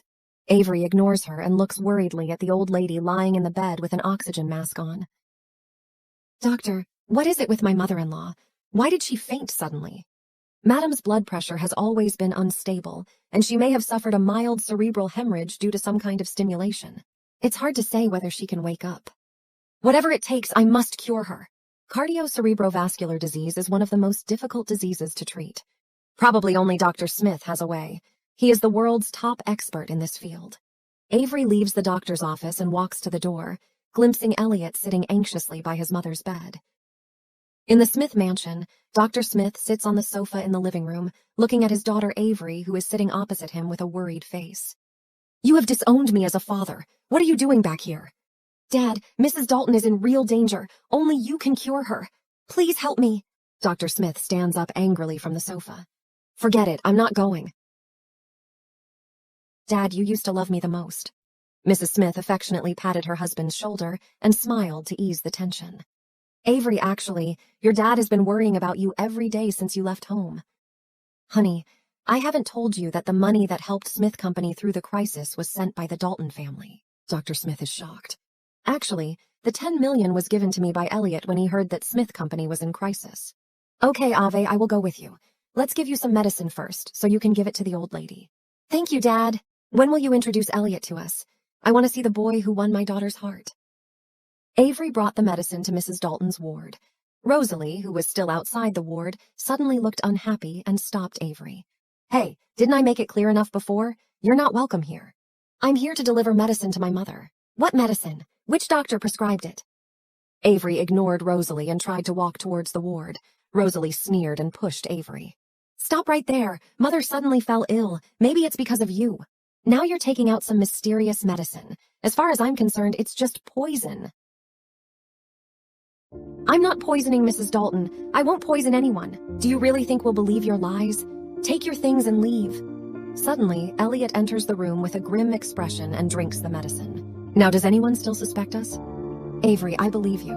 This medicine was prescribed by my father. If you trust me, I'm confident that he'll be able to cure your mother." "All right, I'll leave her in your care." "All right, let's just say it's not poison, but who can guarantee it can cure Mom?" Suddenly, a voice filled with authority is heard from the door. "I can guarantee." Everyone turns to see Dr. Smith entering the room. Are you the famous Dr. Smith?" The doctor said only Dr. Smith can save Grandma." "Okay, let Dr. Smith try. But Elliot, swear to me that if this doesn't work, you and Avery will be forever banished from the Dalton family." "Dr. Smith, I will entrust my mother to you. I will arrange the surgery as soon as possible. Let's go see Mrs. Dalton first." Rosalie finally backs down. Avery, Elliot, and Dr. Smith enter the hospital room together. Avery seems so confident. Could she really cure grandmother? Just let her try. Mother is a lost cause. After that, we can easily get rid of Avery and Elliot. Then we will have everything. The mother and son both smile greedily. They don't notice that Dan is standing nearby, listening to their conversation. He sneers and leaves. A nurse checks on Mrs. Dalton's condition and suddenly notices that she is convulsing in her hospital bed. Outside the hospital room, Rosalie forcefully pushes Avery. "Avery, what have you done to my mother?" "Remember, you promised. The Dalton family's property, Avery, and your shares in the Smith Company. Give them up." "I'm not really that heartless. If you guys beg me for forgiveness and apologize, I'll be in a better mood and might consider letting you keep a small house so you don't have to live on the streets." Rosalie and Nathan both look pleased, while Avery and Elliot are angry. Suddenly, the hospital room door opens and Mrs. Dalton is pushed out in a wheelchair by medical staff. "Who dares to kick out my son and daughter-in-law?" "Grandma, are you okay? What? Is my being alive disappointing you and your mother?" "Grandma, what are you talking about? I never thought that just because I got sick, you not only wanted to take over the Dalton family's assets, but also drive Elliot and Avery out of the Dalton family. Mom, I thought it was Avery who did something to you. That's why it turned out like this. I just wanted to get justice for you." "Justice? The doctor has told me that if it weren't for Avery finding Dr. Smith, I would have died by now." At this moment, Kent pushes a nurse out. "If you don't want to go to jail, tell us everything you know." "It was them. They made me unplug the oxygen tube. They forced me to do it. I didn't want to." "Rosalie, you thought you had everything planned. If it weren't for Dan notifying the nurse and the nurse checking the surveillance, who would have known that Rosalie was the culprit?" "Mom, no, I clearly turned off the surveillance. Who is trying to harm me?" "Shut up. From today on, you and Nathan are not Dalton family members." Mrs. Dalton coldly turned her wheelchair and left. Dan stood in the corner of the hospital corridor, quietly watching Mrs. Dalton leave. Mrs. Dalton lying on the hospital bed, the heart rate monitor beside her was beating normally. The nurse checked the oxygen tank and left with a tray after changing the medicine for Mrs. Dalton. Rosalie walked into the room and looked at the heart rate monitor that was beating normally. "Mom, I'm sorry. You're old and should rest. Mom, I'm doing this for Nathan." Rosalie unplugged the oxygen tube, then she pretended that nothing had happened and left calmly. After Rosalie left, Dan came to the bedside. He quietly watched the green line on the heart rate monitor gradually stop beating. It's not the time yet. Mom, I will use you to get rid of Rosalie first, and then uproot Elliot. Dan turned around coldly and pressed the emergency button. He then picked up a phone in the room, which recorded the entire process of Rosalie unplugged the oxygen tube. Outside the hospital room, Elliot was answering the phone. Investigate Dan, check his financial flow, daily whereabouts, and all information. Don't miss any clues. Mrs. Dalton lies on the operating table while Dr. Smith carefully performs surgery on her. Mrs. Dalton lies in bed after the operation, and the heart monitor has returned to a normal rhythm. Mrs. Dalton signals Avery to come closer. Avery, your father is my savior. Where is he? I haven't had the chance to thank him personally. My father has gone back. There are still many patients waiting for his surgery. This is what we should do. Avery, it's our family's fortune that you married into our family. Elliot, I've decided to hand over all of the Dalton family's assets to you in the future. Elliot, the Dalton family's properties are vast. They are the legacy of your great-great-grandfather. You must do everything possible to safeguard this family heritage. Elliot is surprised while Dan looks sinister and clenches his fists. Elliot, now that the Dalton family is under your control, I'm looking forward to hearing about the birth of my grandson. Elliot and Avery smile at each other. Mother, what about us? Mrs. Dalton shakes her head and directly signals the guards to ask Rosalie. Elliot and Avery stand in the corridor. Avery noticed Elliot smiled at Mrs. Dalton talking about grandkid earlier. Elliot, wouldn't that be nice if we had a kid? Avery, I've told you I will never have a child in my life. But why, Elliot? Avery, I have my reasons. After that incident when I was young, I made a vow. I will never change it. What happened when you were young? What was it? On a sunny morning, Avery stood in the living room chatting with the maid, Gemma. Gemma, how do you hear about Mrs. Dalton? The doctor said she needs to rest at home from now on. At this moment, Avery's phone rang. She glanced at the caller ID, which said, Doctor, and found a way to dismiss Gemma. Gemma, please go to the kitchen and prepare some snacks. Yes, miss. After Gemma left, Avery answered the phone. Avery, you need to have a checkup. You're already 5 months pregnant. Avery wears loose clothes that cover her belly and sunglasses as she prepares to leave. She gets into her car and drives out of Elliot's house. A black car follows her from behind. Elliot is working at his desk in the Dalton Corporation office. Nathan enters the room, ignoring his secretary's objections.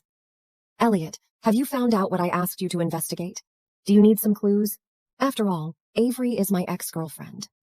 Elliot stands up and approaches Nathan, grabbing him by the collar. Talk is cheap. Where is your evidence? Just wait, I'll bring it to you. After a while, Dan enters and sits across from Elliot. Elliot, did you call me here for something?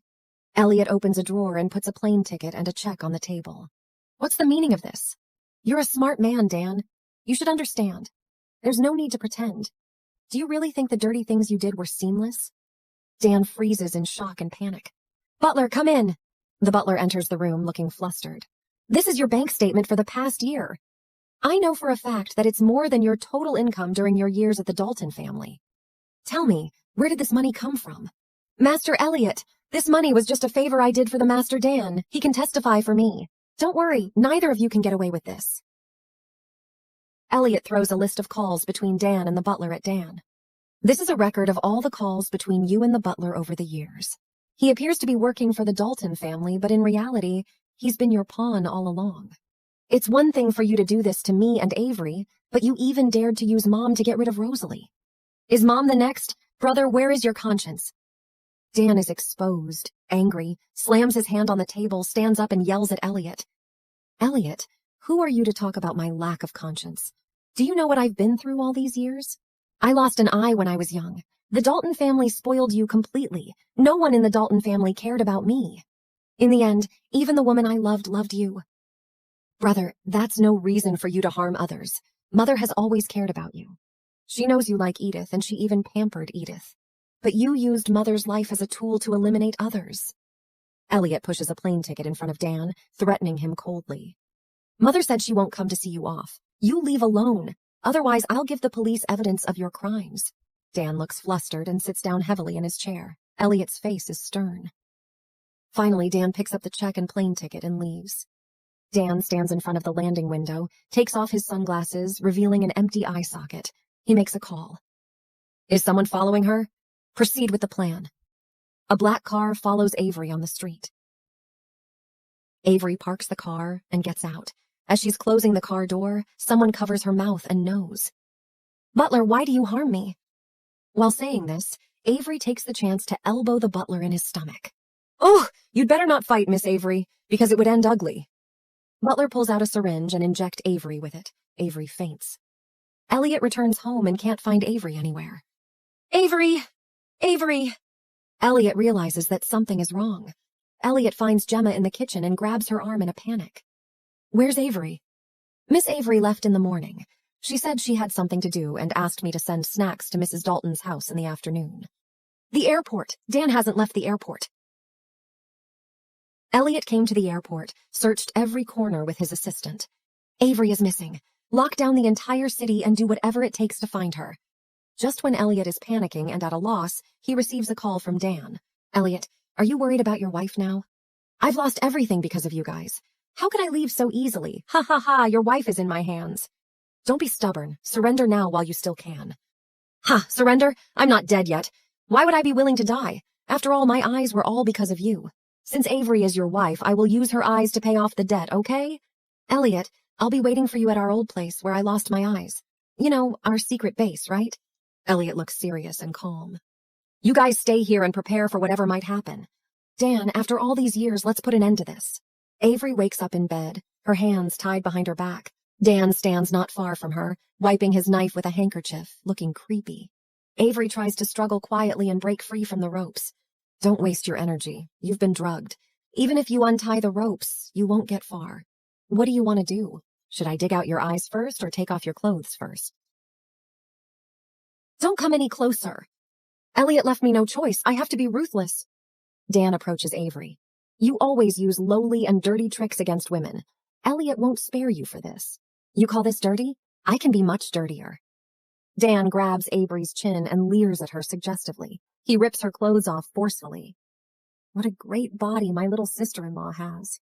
Elliot is driving alone on a deserted road in the countryside at night. He accelerates the car and it seems like it's about to take off. Dan continues to undress Avery. Avery is angry but unable to break free. Get away from me! Avery struggles and Dan lies down on top of her. Avery bites Dan's ear fiercely. Dan stands up in pain, blood flowing from his ear. Avery spits out blood. Dan is completely enraged. He slaps Avery's face. All right then, I'll make you repay the debt with your eyes first. Dan's knife slowly approaches Avery's eyes, only an inch away. Avery looks around frantically. Dan, you brought me to this basement. This place must have a special meaning for you, right? Dan's knife stops in midair. Yes, this is where I lost my eyes. That afternoon, we were here. Avery, do you know what it feels like to have a violent father? Do you know what it feels like to have a bottle smashed on your head and stabbed into your eye? We just moved his football, that's all. Dan, everything can start over. Let's go back together. You can return to Dalton and start over, can't you? Dan steps forward and grabs Avery's neck. Don't think I don't know you're trying to buy time. Start over. Do you know how I survived all these years? Everything I've suffered, Elliot will suffer too. Dan's knife is once again pressed against Avery's eye. At this moment, the door is kicked open and Elliot rushes in, grabbing Dan's clothes and flipping him over. Dan struggles. Elliot gives him a punch, causing Dan's nose to bleed as he falls. If you left, I will ensure you have no worries in the future. But you are stubborn. Then you will spend the rest of your life regretting in prison. What makes you think I need your pity? Elliot punches Dan again. Dan laughs madly.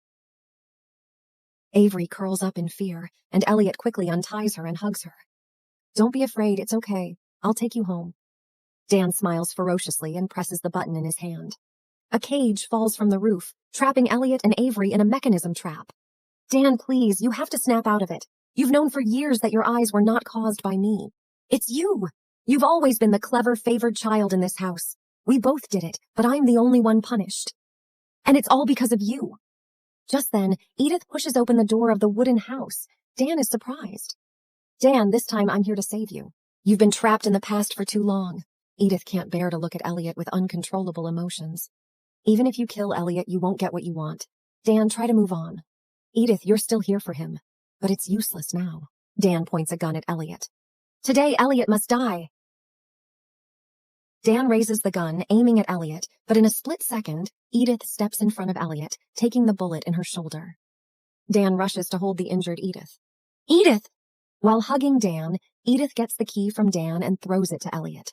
Elliot picks it up, opens the door, and helps Avery to a safe corner. Edith, you still love him. Taking this opportunity, Elliot snatches the gun from Dan and shoots at him. Edith steps in front of Dan immediately. Dan, heartbroken, holds Edith's lifeless body while Elliot swiftly shoots Dan in the left leg. Despairing, Dan grabs a glass bottle of gunpowder from a corner of the room.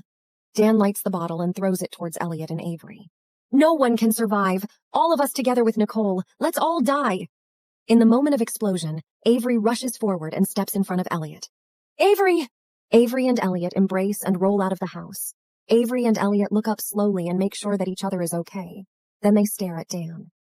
Dan lies motionless on the ground, eyes wide open, alongside with Edith. They are dead. Elliot sighs and closes his eyes for him. Dan, all of this happened because of your hatred.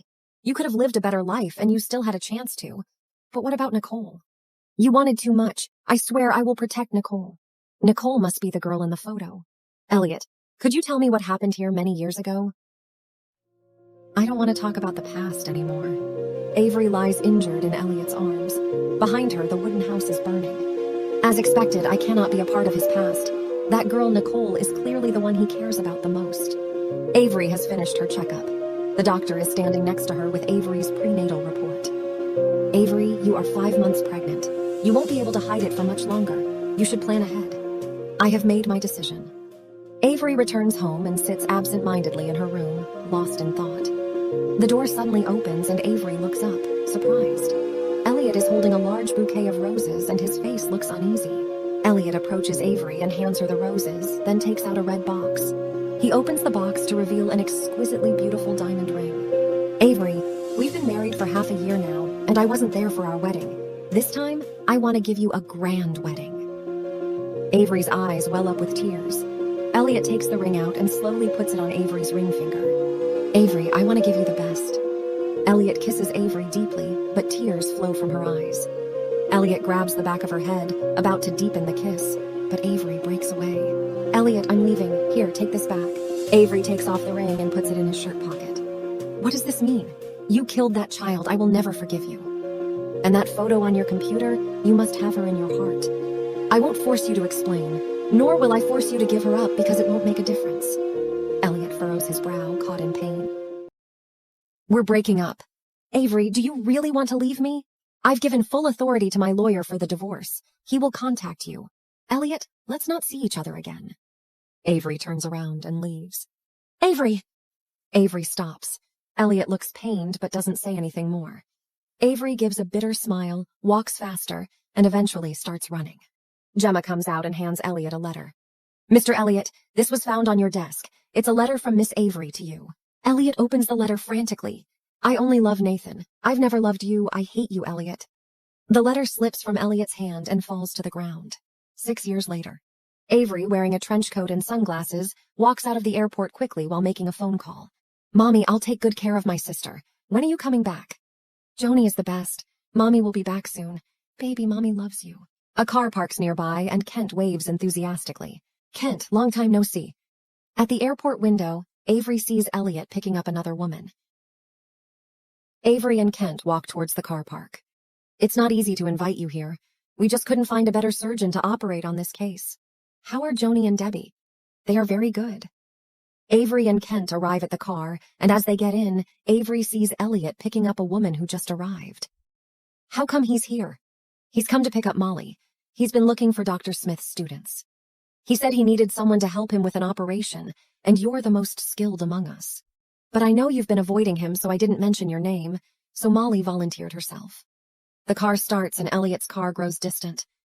Thank you, Kent. I really don't want to deal with him. No problem. Suddenly, a figure runs towards the car. Kent, stop the car! The screeching brake, a loud bang. The person is flung out.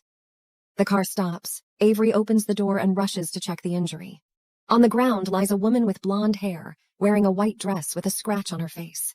This is the girl in the picture? Avery quickly examines Nicole's condition, with Kent assisting her. Avery, do you know her? Sort of. This isn't good. She's still running a high fever. We need to get her to the hospital quickly. The black car screeches to a stop. Elliot gets out of the car and looks at the nanny. What happened? Mr. Elliot, the surveillance system is down. We searched the entire campus and couldn't find Miss Nicole. Elliot's body tenses up and he clenches his fists. Find her! Search the entire city and offer a huge reward. If you can't find her, don't bother coming back. Avery comes out of the operating room looking exhausted. The surgery was successful. We'll have to see how she recovers after the operation. Thank you for your hard work, Avery. But we found something more. The most serious issue is with her brain. It's a congenital disease.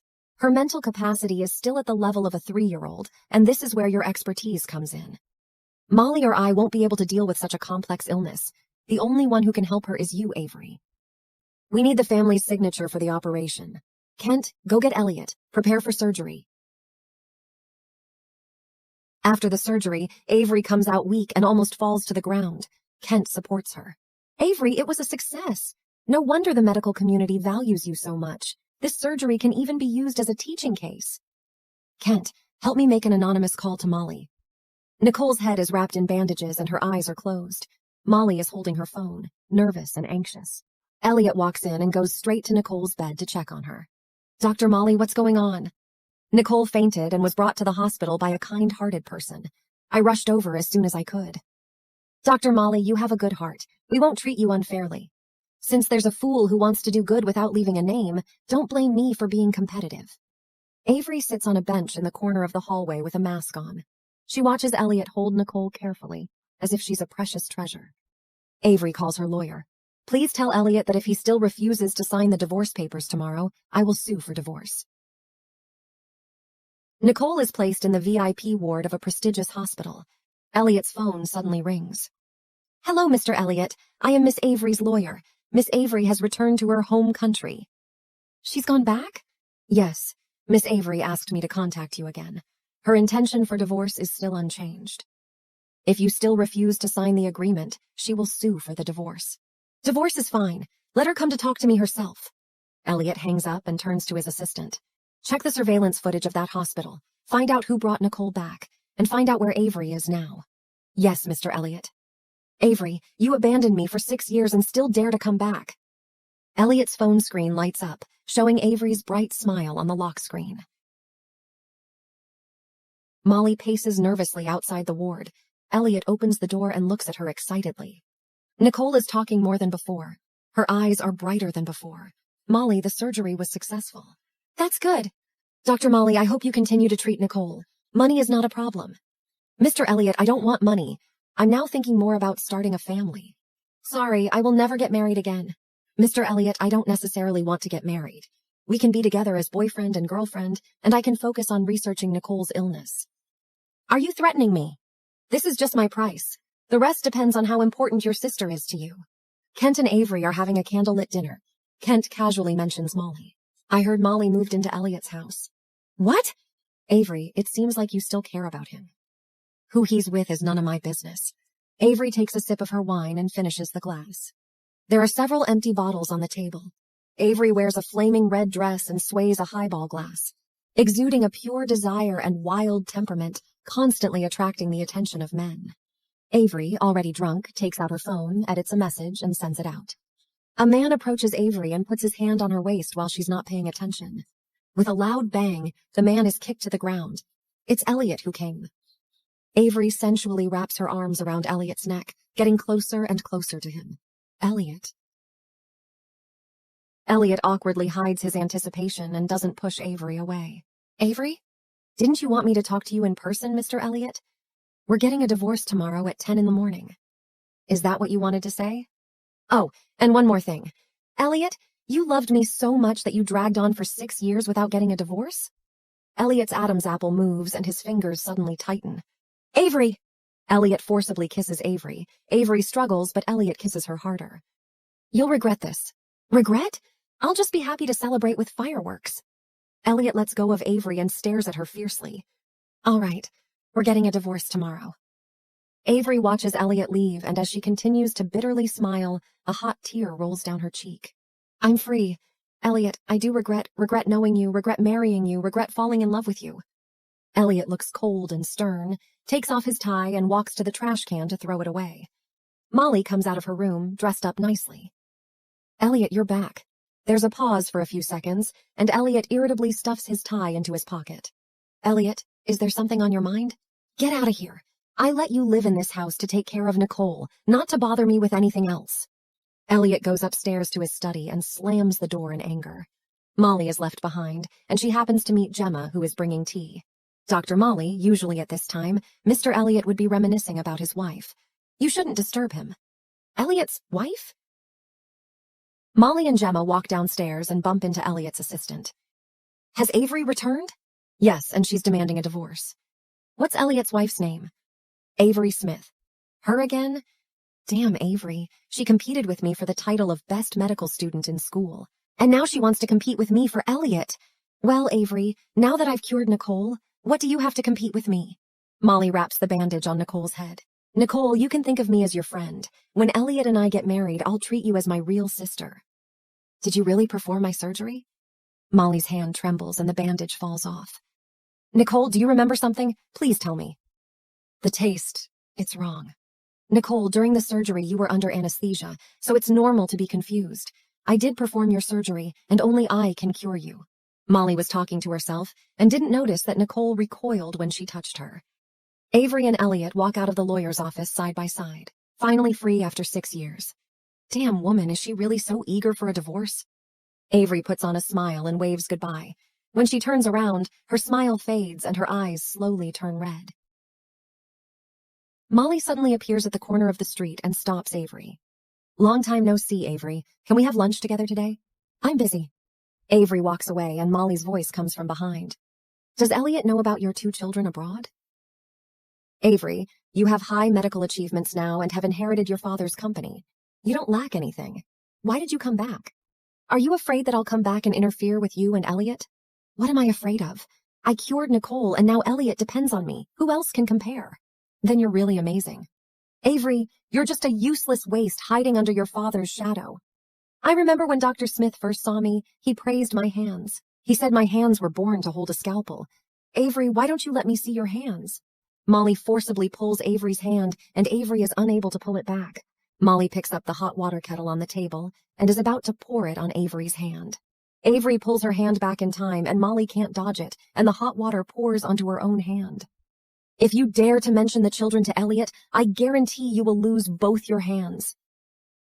Molly sits there crying and deliberately shows her injured hand wrapped in thick gauze. I can't believe Avery would do this to me.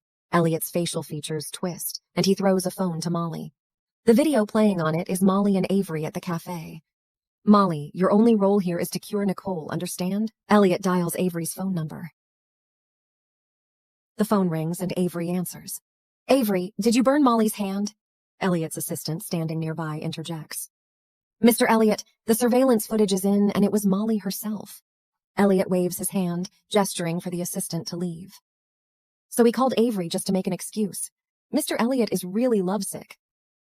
Avery frowns and speaks sarcastically. Oh no, did Molly burn her hand? Who will perform surgery on your Nicole now? Elliot, you're not going to retaliate against me, are you? Avery hangs up the phone and angrily throws it on the couch. A knock is heard at the door, and Avery's assistant cautiously enters. Boss, we found out that a woman named Molly is investigating your pregnancy checkup reports. Go to the hospital. Avery pushes open the door and sees Molly looking at something. Molly gets startled and drops the report when she sees Avery. If you want me to keep the secret, then you have to promise not to see Elliot again. Unfortunately, I just happen to know your secret and know who really performed surgery on Nicole. Please don't tell Elliot about this, and I won't expose your secret either. I really love him. Avery fiercely shakes off Molly's grip, using stolen information to threaten Elliot and make him retreat. Your so-called love is really cheap. Avery looks dazed and stumbles on the steps. Ah, careful! Avery falls into the man's arms. Are you okay? Avery recovers and her nose is sore. She pushes Elliot away forcefully. Don't touch me. Has your girlfriend's wound healed yet? So many women are waiting for you to care about them. Can you even spare a moment for me? I have no obligation to explain or take responsibility to other women.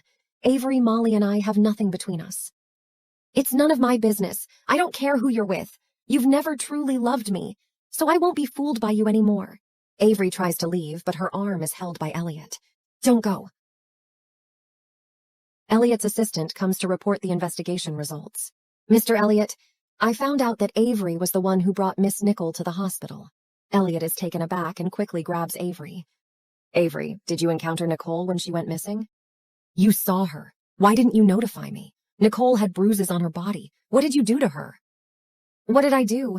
I deliberately hit her with my car and brought her to the hospital, just to see how wonderful the woman who had you wrapped around her finger was. Are you satisfied now? Elliot's eyes turn red and he tightly clenches his fists. Avery, you can hurt me, but you cannot treat Nicole this way. What, Elliot? Are you going to hit me for her sake? Nicole is... Brother! Elliot and Avery turn to see Nicole, wearing a white dress, running towards them. Nicole is ecstatic to see Avery and excitedly grabs onto her clothes. Brother, surgery, doctor and my savior. Avery, were you the doctor who performed the surgery on Nicole? Brother? Yes, Nicole is my sister.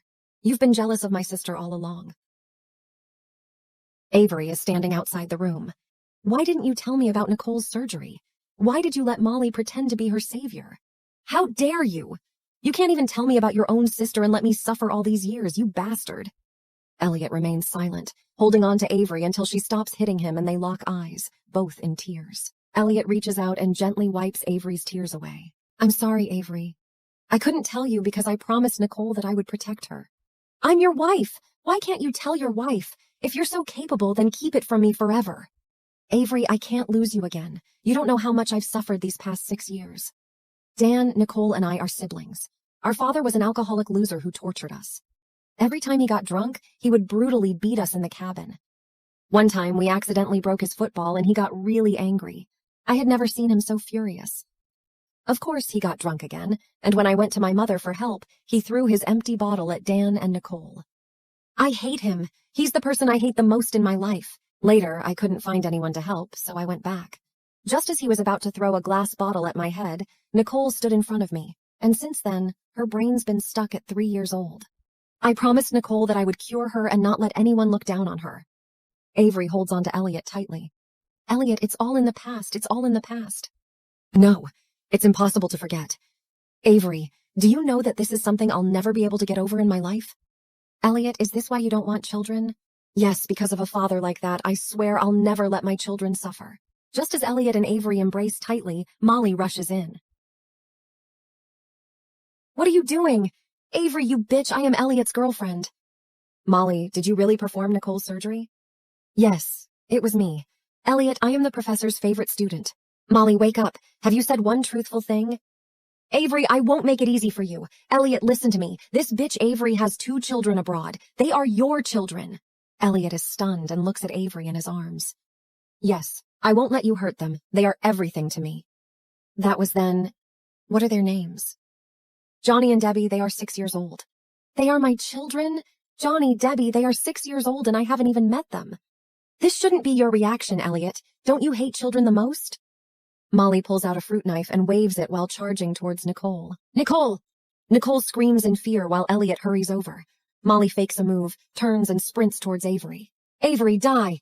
Avery instinctively backs away, but in a hurry she trips and falls. Molly charges towards her, the knife about to plunge into Avery. Elliot rushes over regardless of everything, and the knife plunges into his back. Elliot! Avery and Elliot are sitting in the lounge.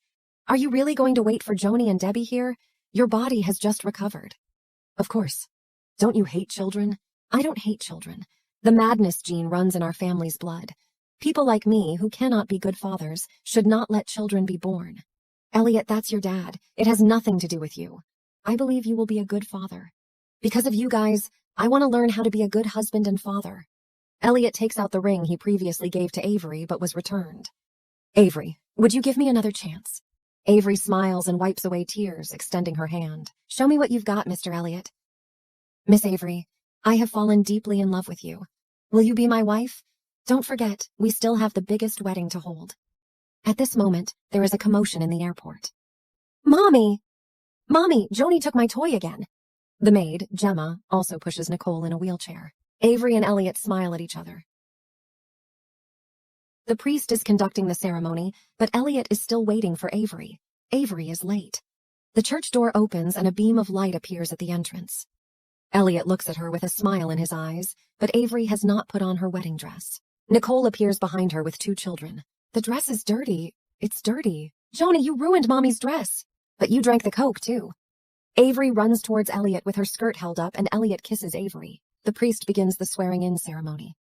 Mr. Elliot, do you love Avery in sickness or health, respect her, and remain loyal to her forever? I do. But Avery is shouting on the side. My dress. My wedding dress. Elliot, you promised me the perfect wedding. What do we do now? As long as you're here, everything is perfect.